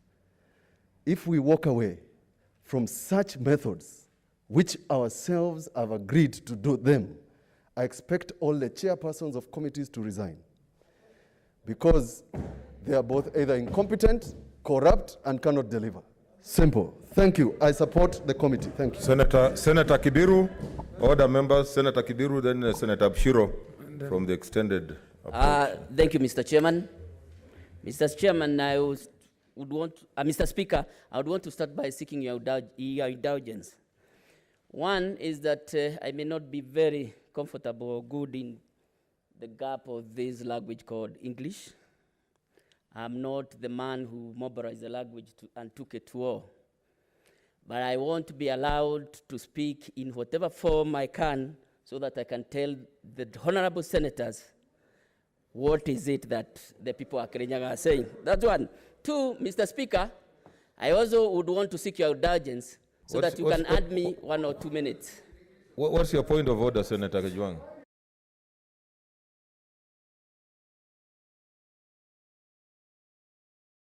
I'm talking about what Senator Kibiru said. I have a lot of respect for him. We have worked with him in the Public Accounts Committee. Him and I, he knows my views on his county. Take your seat, Senator. My only question is, you need to give us direction, Mr. Speaker. Even though the standing orders talk of conflict of interest being pecuniary or proprietary, yes, But we have established a precedence in this House that when you have an impeachment motion against the governor of your county, you kind of, stand down. It is not in the standing orders, because I don't believe that Senator Kibiru has pecuniary or proprietary interest. But, Mr. Speaker, you need to advise us, because sometimes it could muddy the water when it is your county that is being tried before the Senate. Is it in order for Senator Kibiru to actively participate in this debate to persuade the House to go one way or the other? In the impeachment motions that have sat through in this House, and have sat through about 3, the senators of the counties involved stood down, Mr. Speaker. I think order members. Some things like we don't need to spend a lot of time. No, order, Senator Murkomen. I mean, the chair. I was going to say it's a personal choice for whichever senator. If you, in your conscience, you feel that you don't want to contribute because of whatever reasons, it's up to you. So I leave it to the discretion of if you allow me. Yes, Murkomen. For the record, what the senator of Homa Bay is saying is not true.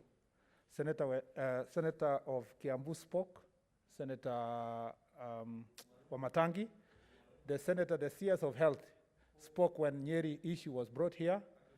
The senator of Embu then spoke when the issue was brought here. I don't remember a situation where the senator didn't speak, because it's a matter of extremely public importance from where anyone is coming from as a senator. Okay, Senator Kibiru. Mr. Speaker, I want to speak even more so because people have kept on referring to what the people of Kirinyaga are saying.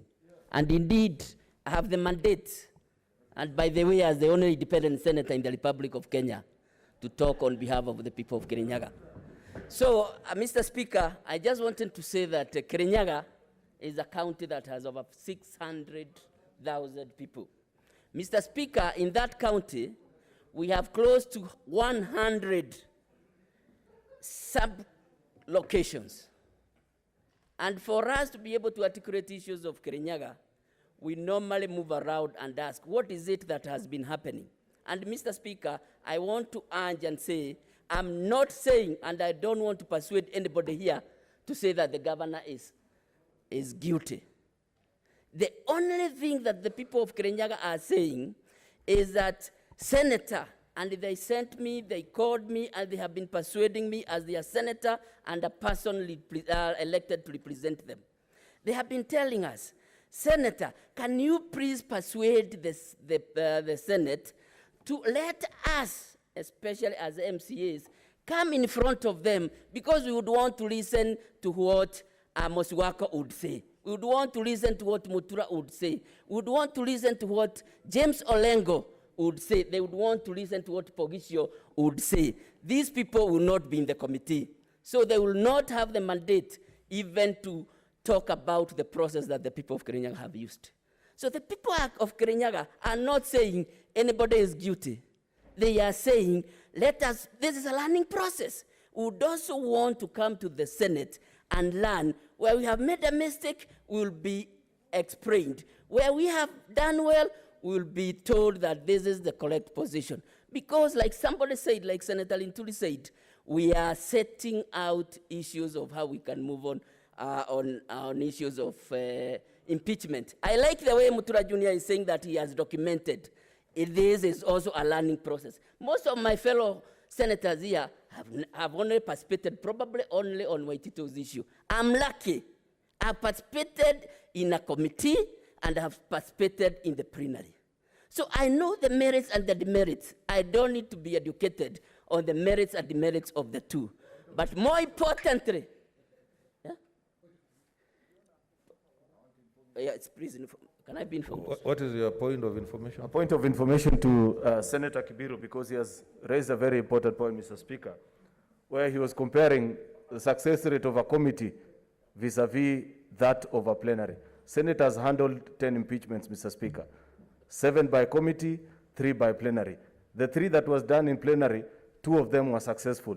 The 7 that were done by committee, only 1 went through. So he's right. I want to inform Senator Kibiru that you are right in your assertions that plenary is the way to go. Point of order. Point of order. I appreciate the Point information of I've gotten from my good friend Alon. Point of order. What is your point of order, Senator? Mr. Speaker, you heard the Senator for Kericho say that two have been successful. Would I be in order to ask the meaning of success? Because this is something very important. We are talking about justice. What is the meaning of success according to the parlance of Senator Arun Cheriot, the brother of Moses? And I have respect for him. Mr. Speaker, if I proceed, before I lose my line of thinking, is that, thank you, George, the Honorable Senator for Migoli, the people of Kirinyaga, the young MCAs, who also went to the university that you went, but they are inexperienced in a certain way, they would want to listen to you. You are not in this committee. They would really want to hear you talk the way you are talking when they are standing there. It's a milestone for them. And I want to repeat again, nobody is saying that the governor is guilty. And I will never want to persuade you to see it from that perspective. The point the people of Kirinyaga are asking is, please don't make this place look like what in 1989, April, one person said that decency has been thrown out of the house. We want to start by the words of the late Vice President of this Republic, the Honorable Professor Saitoti, where on 18th March 2002, he stood up and said that there comes a time when the nation is bigger than an individual. And he went further and said, there also comes a time when an individual will be called to make a personal decision. I don't want to dwell into the issues that have been undergoing since this issue came into the Senate. But I can tell you, we are no fools. We did not come to Nairobi the other day. We know what has been happening. That one you can take to the bank. And I want to stand here and history will absorb me. I want to tell the people of Kirinyaga, looking at this committee. Do you want to be informed by Senator Kinyua? Bwana Spika, nataka kumwambia mwenzangu nimemsikiza kwa makini, na Mswahili anasema kwa nini kuandika na mate na wino upo. Tayari ametuambia mapendekezo ya vile ndugu zetu ambao tungependa kusikia maoni yao kutoka Kirinyaga vile walivyosema. Wanasema wangetaka tuende jumla, inamaanisha kwamba kamati, badala ya kamati seneti nzima ikae na kuwasikiza, badala ya kupoteza muda zaidi. Na mwenyewe amesema, Bwana Spika, mimi nakubaliana na yeye, tuende vile walivyosema wenye maneno plenary. Asante sana. Thank you, Mr. Thank you, Senator Kinyua. Senator Kinyua, you are out of order. Thank you, Senator Kinyua.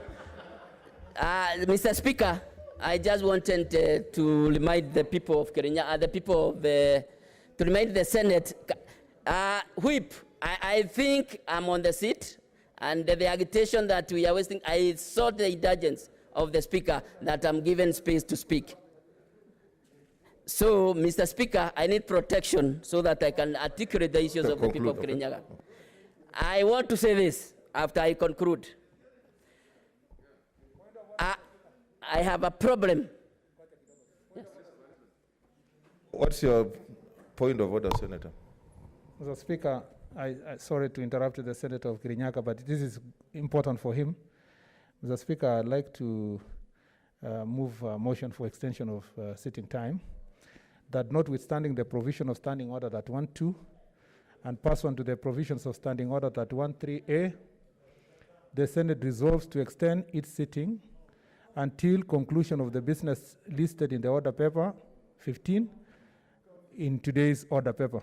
Mr. Speaker, the reason is this. Mr. Speaker, you've already ruled that each of the senators should have 5 minutes to contribute to this very important motion.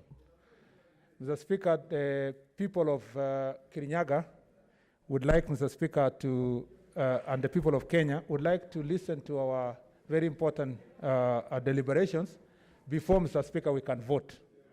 And so, Mr. Speaker, I am requesting that we extend the time to enable those of us who have not made our contributions to make our contributions. And Mr. Speaker saw that for the interest of the House. I'd like to ask Senator Linturi to second. Mr. Speaker, Second, yeah. Mr. Speaker, I second this motion because we should not be seen to be in a lot of hurry. We are lazing around in most of the cases because the plenary doesn't sit because of the COVID-19 regulations.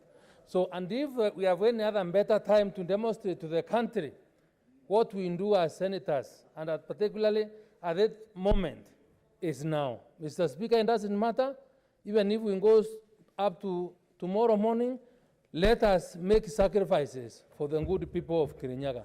I believe when we took oath of office, these are extra times that will require us to work extra hours because they are not ordinary times. So, Mr. Speaker, I support. And if Okay, Honorable Senators, I propose the question, which is that notwithstanding the provisions of Standing Order 31-2 and pursuant to the provisions of Standing Order 31-3A, the Senate resolves to extend its sitting time until conclusion of the business listed in Order 15 and 24 in today's order paper. I put the question. The only challenge will be there are people, senators, who are sitting in the extended chamber. Therefore, voice vote will not work. No. No. How do we need to?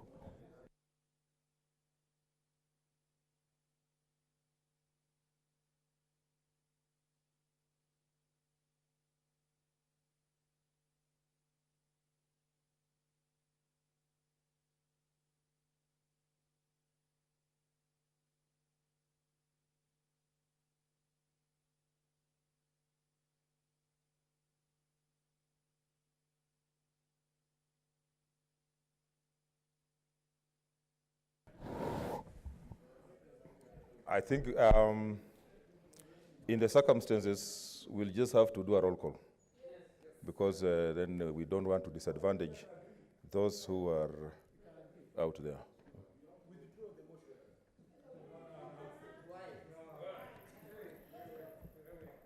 So we have to do a roll call. So I put the question, which is that notwithstanding the provisions of Standing Order 31-2 and pursuant to the provisions of Standing Order 31-3A, this Senate resolves to extend its sitting time until conclusion of the business listed in Order 15 and 24 in today's order paper. So, Clerk, can we do the roll call?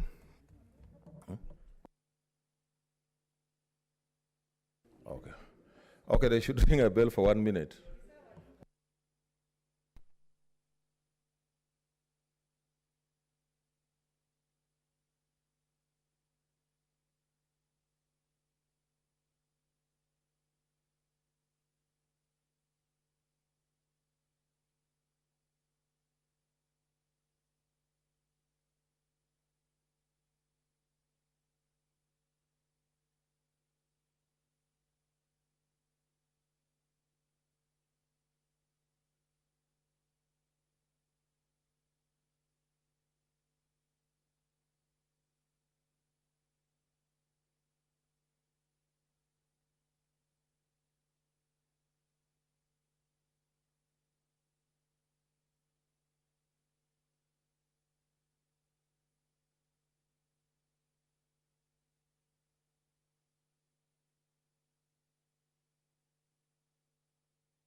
Okay, order, members.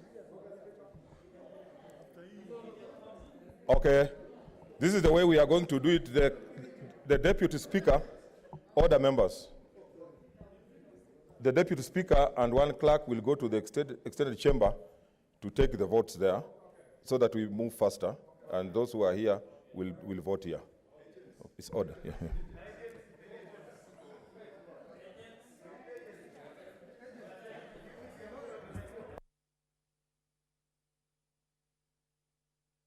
The whips can accompany them.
Hello, order.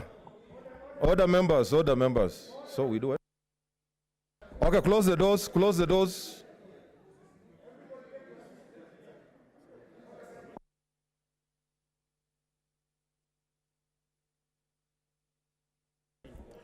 Okay, Senator Kangata, you'll be a teller for the yes?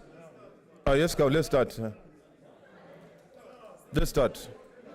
Order, members, order, let us start.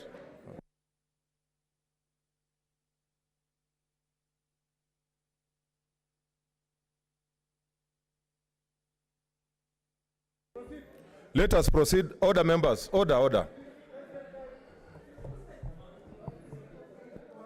Roll call division. Senator Adan Dulo. I say no. Senator Harake Abushiro.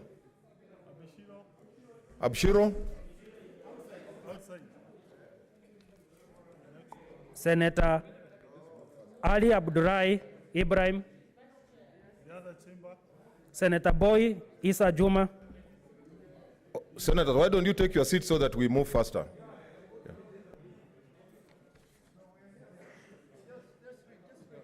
Continue. So, no, not yet. Senator Cherari K. Samson. I vote yes. Senator Cheruyot Alon. Please extend the time. I vote yes. Senator Haji Mohamed Yusuf. I vote no. Senator Iman Farihada Deko. Senator Rigura Godana. Ayuko. Senator Wako Naomi Jiro. Senator Imana Malakai Charles Ekal. Senator Kabaka Boniface Mutinda. Senator Kajwang Moses. I vote no. Senator Kamar Margaret. Senator Chebeni Masi. Senator Kangata Irungu. I vote no. Senator Khaniri George. Senator Kibiru Charles Rubenson. I vote yes for extension. Senator Kihika Susan. I vote yes for the extension. Senator Victor Bringay. Senator Kimani Wamatangi. Senator Mwaura Isaac. I vote no. Senator Kindiki Kithure. Senator Kirinyaga Ephraim Maina. Senator Langat Christopher. I vote yes, extend time. Senator Milgo Alice. Senator Lelewe Tumbesi. Senator Inturi Mithinka. Yeah, I vote for the extension of time. So yes. Senator Loitip Anwar. Senator Mazayo Stewart. I vote no. Senator Gona Christine Zawadi. Senator Mahmoud Mohamed Maalim. Yes. Senator Marala Cleophas. I vote no. Senator Inima Gertrude Musuruve. I vote no. Senator Masisa Naomi Shiyonga. Senator Mbito Michael. Senator Mbogo George Ochiro Ayako. I vote no. Senator Mogeni Okongo. Senator Moi Gideon. I vote no. Senator Mpayei Philip. Senator Mary. Senator Pareno Judith.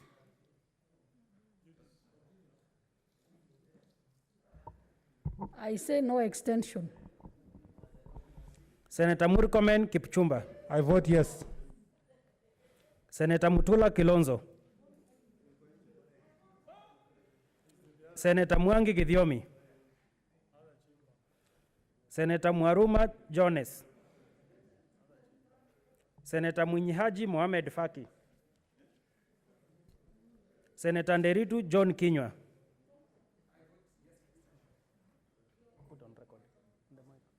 I vote yes for extension. Senator Ndwiga Njeru. Yes for extension. Senator Olekina Ledama. I vote no. Senator Ongeri Samson. Senator Orengo James. I vote no. I vote no. Senator Outa Frederick Otieno. No. Senator Nyamunga Ross. No. Senator Bogisho Samuel. No. Senator Sakaja Johnson. I vote yes. Senator Haji Faria Ali. Senator Kasanga Sylvia. Senator Rokorio Petronira Guerre. I vote yes. Senator Makori Beatrice. Senator Mugo Beth Wamboi. Senator Manga Millicent. We extend.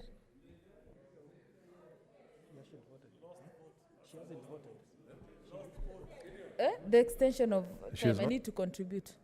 Yes. Say yes or no, Senator Omanga. Don't complicate the issues. Yes, Speaker. Okay. Yes. Okay. Senator Wako Amos.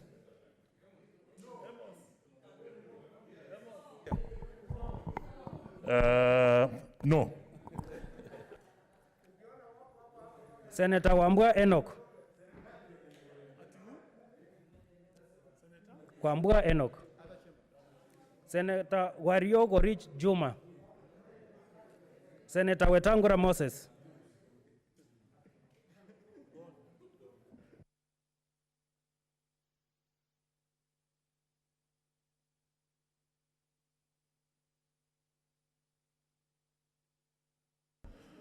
Check with the outer chamber, open the, check so that they bring the results.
Can you bring the results from the other chamber?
Okay, take your seats. Honorable senators, take your seats, take your seats. Order, take your seats.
Okay, order, members.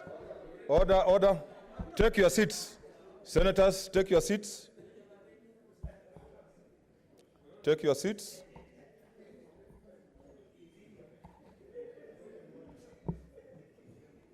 Order, take your seats, take your seats. Honorable senators, these are the results. The ayes have 18, the noes have 41. That means that, that order, members, that means we must finish our business by 6:30, and therefore I call upon the mover to reply. Point of order, Mr. Speaker. Point of order, Mr. Speaker. Point of order, Mr. Speaker. Yeah, point of order, Mr. Speaker. Order. Eh? Okay, order, Speaker. members, order, okay, order. Mr. Speaker. Order, just a minute, order. Senator Kibiru, you didn't have to finish because we must conclude this by 6:30. Conclude, because he was on the floor. Mr. Speaker, as I conclude, I want to say that the people of Kirinyaga are watching. It's unfortunate, Mr. Speaker. It looks like the die is cast, but I can tell the people of Kirinyaga, going the committee way, the verdict is known. Watch this piece. And I seriously oppose the motion. Okay, I call the... Point of Who is order. the leader of majority? He has walked out, but one... The mover, let me call the mover to reply. Mr. Speaker, point of order, Mr. Speaker. I am the mover. Mr. Speaker, I donate my have a time point to of the order. majority leader and minority leader. I Point thank of you. order, Mr. Speaker. Mr. Speaker, I have a point of order. I'm on a point of order, Mr. Speaker. Mr. Speaker. Okay, order. I'm on a point of order. We have... It's a very important point of order. Okay, please. Mr. Speaker, I know you want to call for the mover to reply, but you've called for the mover to reply, Mr. Speaker, and we can't challenge the decision of the Speaker because we have to respect the operation of the House as a Speaker. But, Mr. Speaker, there is a huge constituency that has been disenfranchised in this House. The ones that were opposed to the question of forming the plenary, the committee. And Mr. Speaker, you know, the people of Kirinyaga are watching us, and they know there were issues we wanted to say that are related to them.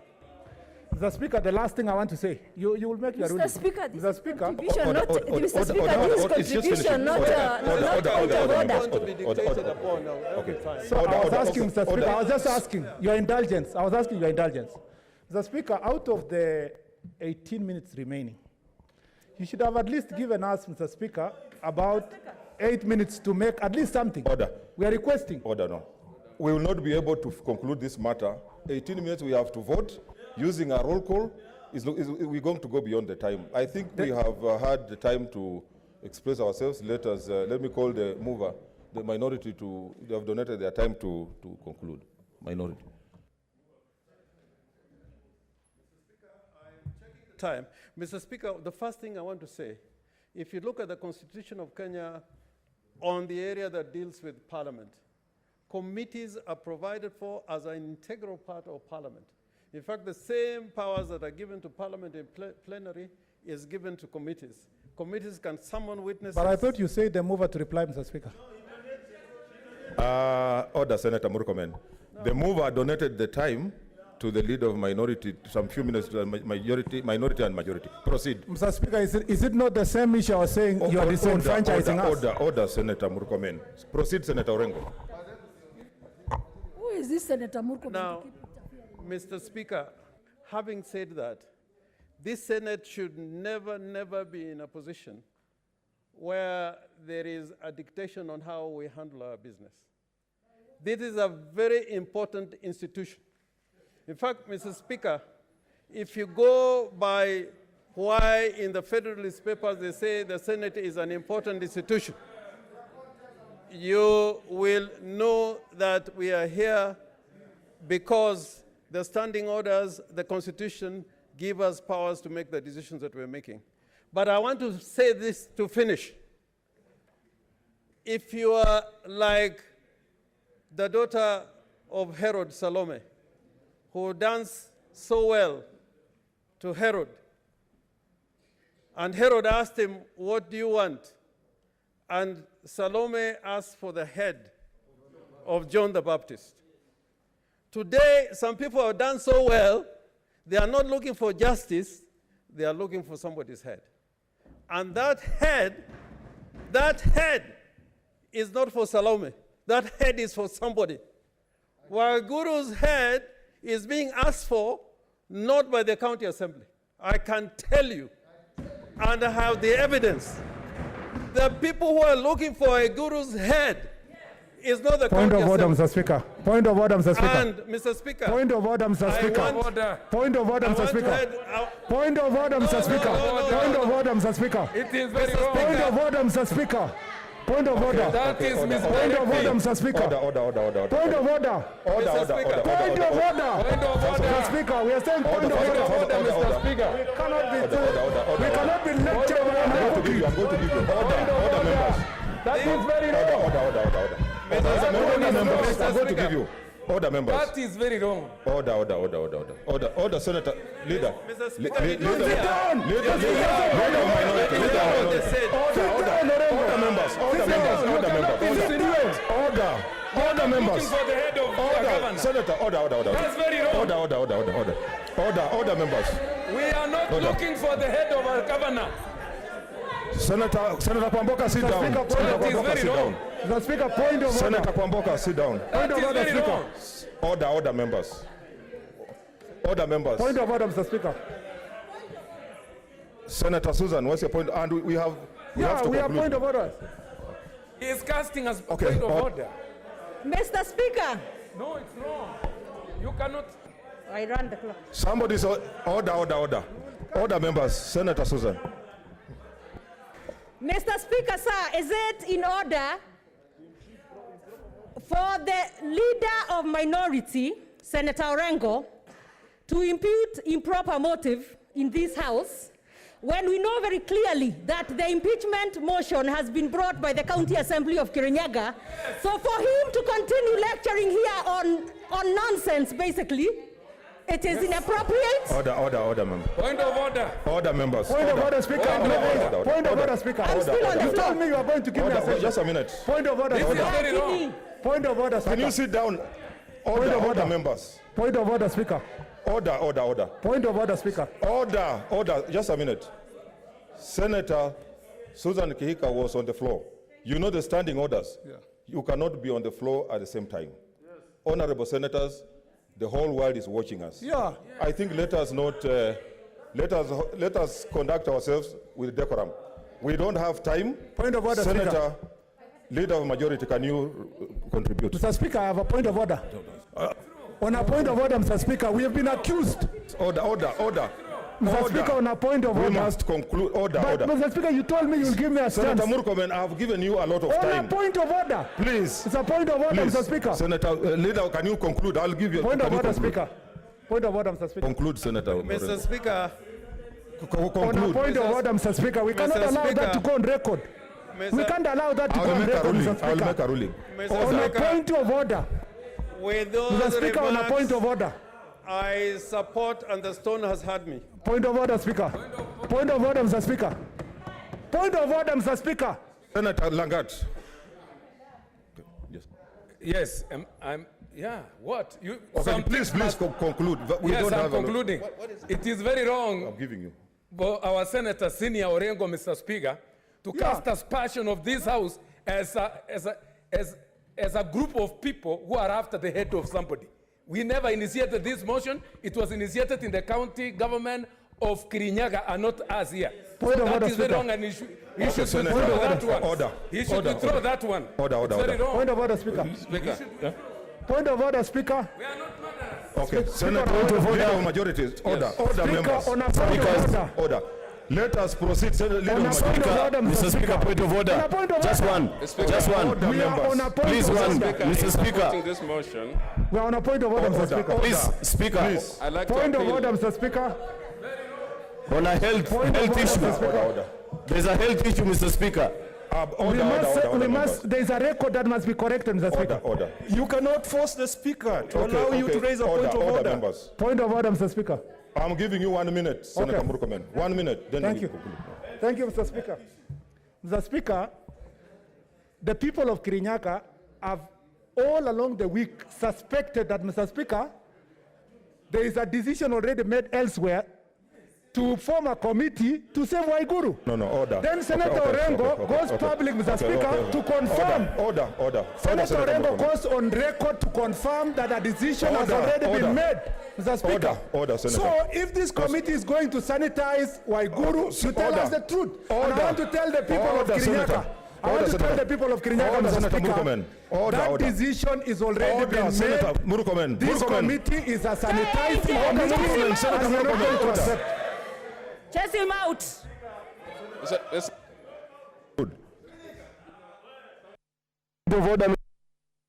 Mike, use your mic. Mr. Speaker, your standing order 116 will bear you out on people who cause these kind of problems. Mr. Speaker, we are saying that the verdict which is coming out of here is from the Senate. It shall be owned by the Senate because committees are owned by the Senate.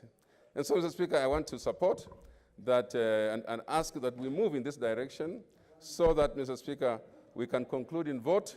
We can then determine which direction, which is going to be owned by the Senate. Okay, order, members. The mover had donated time. I now put the question, which is that whereas pursuant to Article 181 of the Constitution, Section 33 of the County Government Act 2012, and Standing Order 58 of the Kirinyaga County Assembly Standing Orders on 9th June 2020, the County Assembly of Kirinyaga approved, order members, order members. Speaker, point of order. Approved, please. Before putting the question, Mr. Speaker, the standing order. Order members. There is a constitutional question. There's a constitutional question. Order, Murkomen. Order, Speaker. Order, members. There's a constitutional question. Order. You have to determine whether it concerns counties or not. Order, members. Order, members. Just continue proceeding like that. Order, members. Mr. Speaker, there's a constitutional procedure you are jumping. Just a minute. And we must say it. Okay, order. Order, members. You must, there's a constitutional procedure. Wait, order, members. I know. Yeah. Members, order. When we voted here, order, members, my last ruling was that it was not a matter affecting. But you have not ruled today. Wait. Order, Senator Murkomen. And even in the Waititu case, we voted, or all members voted. So I'm saying it's not a matter concerning. Yeah, you should say that. That is the point I was trying to tell you. Okay. Whereas, pursuant to Article 181, order members of the Constitution, Section 33 of the County Government Act 2020, and Standing Order 58 of the County Assembly of Kirinyaga approved a motion to remove from office by impeachment Honorable Ann Mumbi Waiguru, the Governor of Kirinyaga County. And further, whereas by letter reference CAK/SPK/SEN/1/001 dated 9th June 2020 and received in the office of the Speaker of the Senate on Wednesday 10th June 2020, the Speaker of the County Assembly of Kirinyaga informed the Speaker of the Senate of the approval of the motion by the County Assembly and further forwarded to the Speaker of the Senate documents in evidence of the proceedings of the Assembly. And whereas pursuant to Section 33(3)(b) of the County Government Act 2020 and Standing Order 75(1)(b) of the Senate may, by resolution, appoint a special committee comprising 11 of its members to investigate the matter or investigate the matter in plenary. Now, therefore, pursuant to Section 33(3)(b) of the County Governments Act 2012 and Standing Order 75(1)(b)(1), the Senate resolves to establish a special committee comprising of 1 Senator Abshir Al-Haq MP, Senator Dr. Michael Mbito MP, 3 Senator Mwangi Paul Kidiome MP, 4 Senator Beth Muko EGH MP, 5 Senator Anwar Loituptip MP, 6 Senator Philip Mbaye MP, 7 Senator Cleophas Malala MP, 8 Senator Beatrice Kwamboka MP, 9 Senator Stewart Mazayo MP, 10 Senator Judith Pareno MP, 11 Senator Moses Kajwang MP, to investigate the proposed removal from office by impeachment of the Governor of Kirinyaga County and report to the Senate within 10 days pursuant to Standing Order 72(2) of its appointment on whether it finds the particulars of the allegations to have been substantiated. We are going to use a roll call. Like I said, the voice vote cannot work because of the extended chamber, and therefore we are going to do exactly the way we did the other voting. So the Deputy Speaker and some clerk go and get the votes there as we start with ours here with the clerk. Mm-hmm.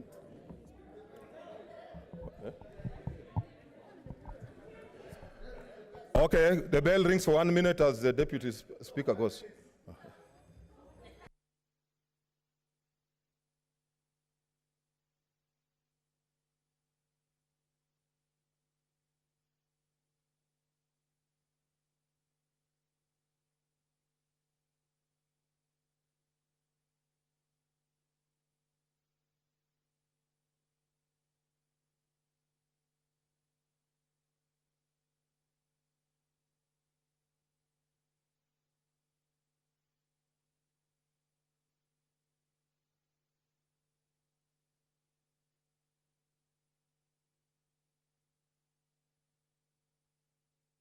Can we start?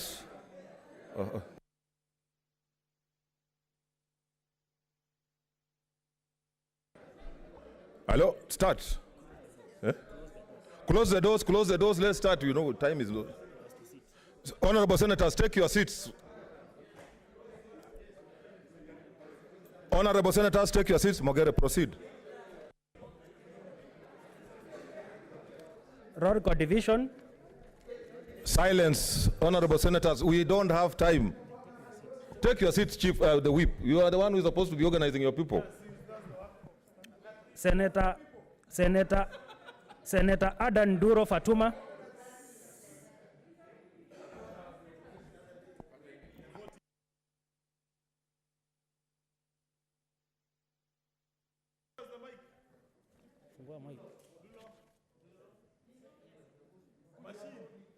Mics. Okay, Senator Dulo, let's proceed.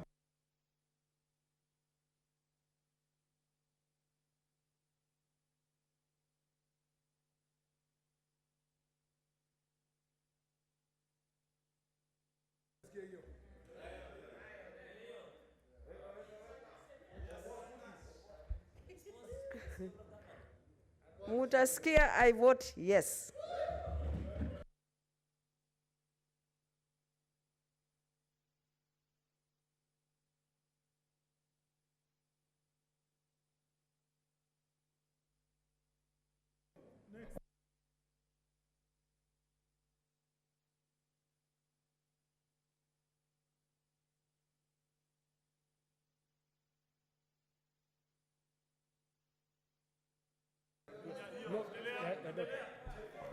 Senator Ari Abdurrahim Ibrahim.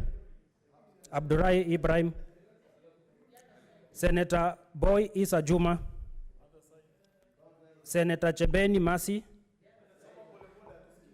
Senator Cherari K. Samson Kiprotich. I vote no, plenary all the way. Senator Cheruiyot Aaron Kipkureu.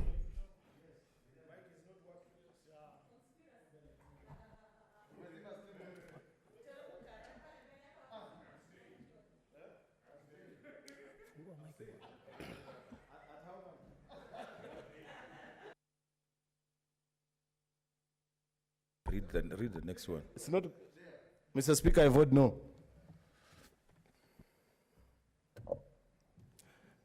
Senator Gona Christine Zawadi. Senator Haji Faria Ali. Senator Haji Mohamed Yusuf. I vote yes. Senator Harake Abshiro Soka. Senator Harigura Godana.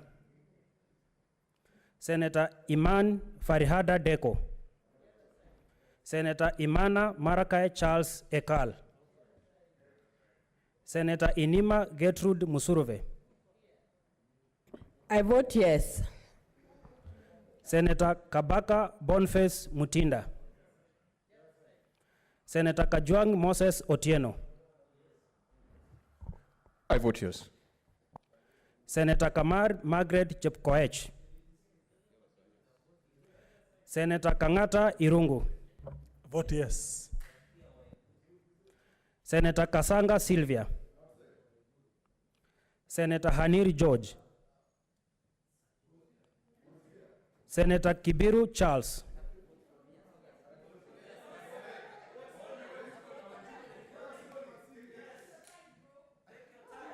The people of Kirinyaga who I represent vote no. Senator Kiika Susan.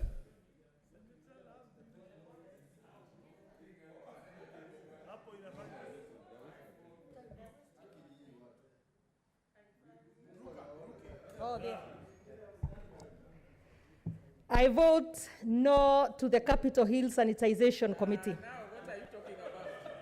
Senator Kilonzo Mutura Jr. I vote yes. Mr. Speaker, on a point of order.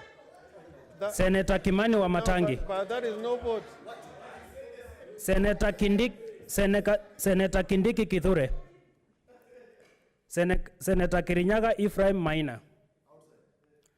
Senator Langat Christopher. Yes, I fought no. It is me. I fought no. I fought no. Kuendelea, no is no. Kuendelea. I fought no. Senator Lelewe Tumbesi. Hakuna. Senator Linturi Mithika. No. Mr. Speaker, I vote no. Senator Loitiptip Anwar. Senator Okorio Petronira Were. I vote yes. Senator Mazayo Stewart.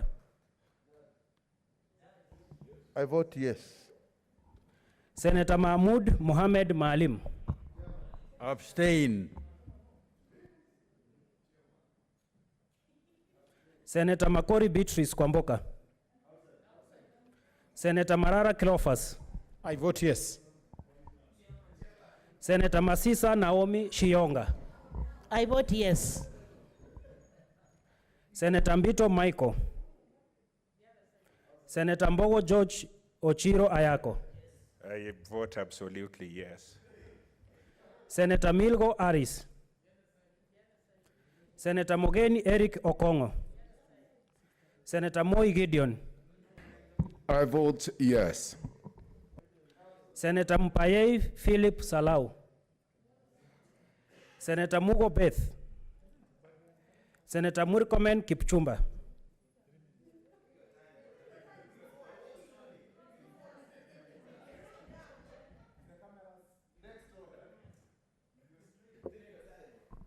Okay, it's good. Mr. Speaker, on this committee that has been formed to clear Waiguru, I vote no. Senator Mwangi Githiomi. Senator Mwaruma Jones. Senator Mwaura Isaac. I vote yes. Senator Mwinyihaji Mohamed Faki. Senator Nderitu John Kinywa. I vote no to stand with people of Kirinyaga. Senator Ndwiga Njeru. Embu delegation votes no. Senator Nyamunga Rose. I vote yes. Senator Olekina Redama. I vote yes. Senator Omanga Millicent. Senator Ongeri Samson. Senator Orengo James. I vote yes. Senator Outa Frederick Otieno. I vote yes. Senator Pareno Judith. I vote yes. Senator Bogisho Samuel. I vote yes. Senator Pringei Victor. Senator Sakaja Johnson. Senator Mary Yane. Senator Wako Amos. I vote YES, yes. Senator Wambua Enoch. Senator Wako Naomi Jilo. Senator Wario Gorich Juma. Senator Wetangura Moses. Senator Zani Agnes.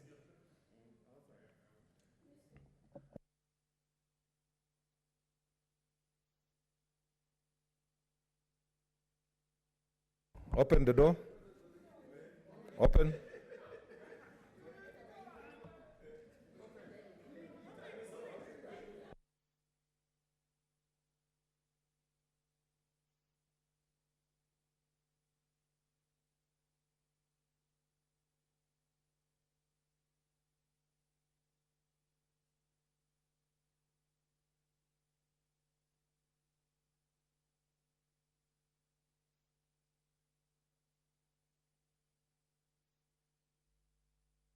Okay, order members, order members.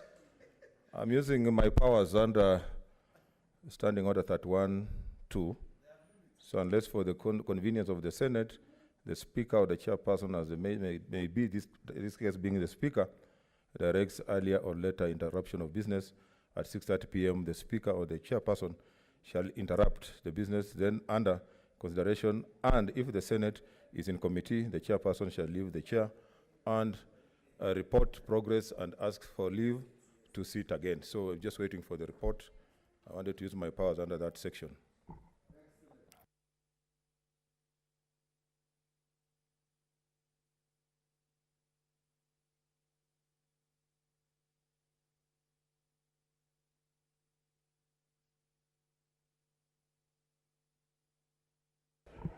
Senator Kwamboka, you are out of order.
Okay, order members. Order members, take your seats.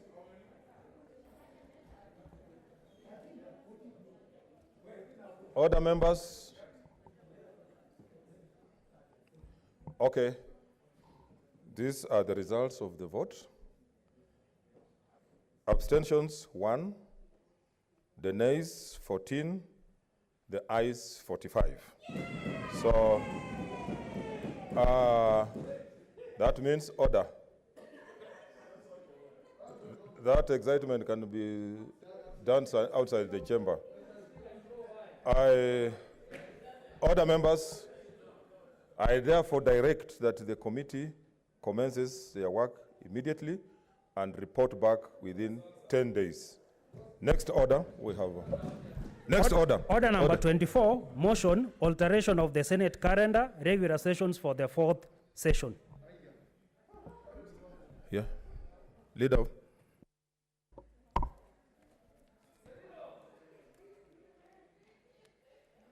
Yeah, Mr. Speaker, I beg to move that notwithstanding the Senate resolutions made on the 27th February 2020, approval of Senate calendar, 17th March 2020, 14th April 2020, and 2nd June 2020, alteration of the Senate calendar, the Senate, pursuant to Standing Order number 29.4 and 31.3b, now resolves to hold its sitting on Tuesday, 23rd June 2020, morning, starting from 10 a.m. and ending at 12:30 p.m., and afternoon, and thereafter proceed on recess and resume sittings on Tuesday, 7th July 2020. Mr. Speaker, I beg to move and ask Senator Orengo to second. Mr. Speaker, I second.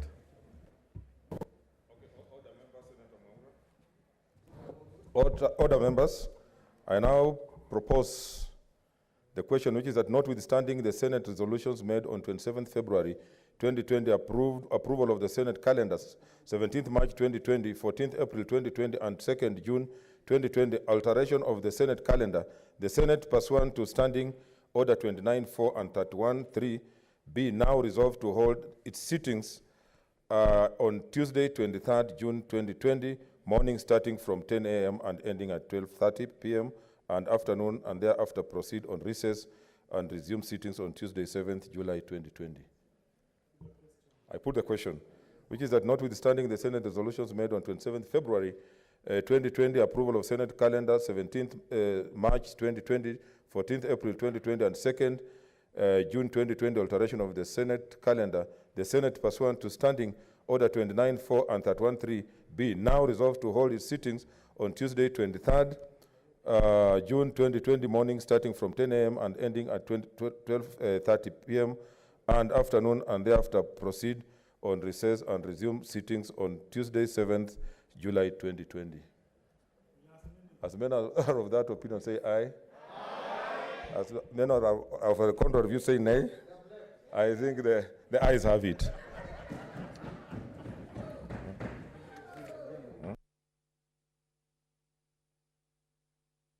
Honorable Senators, having concluded the business, it's now time to adjourn the House. The Senate therefore stands adjourned until Tuesday, 23rd June 2020, 10 a.m.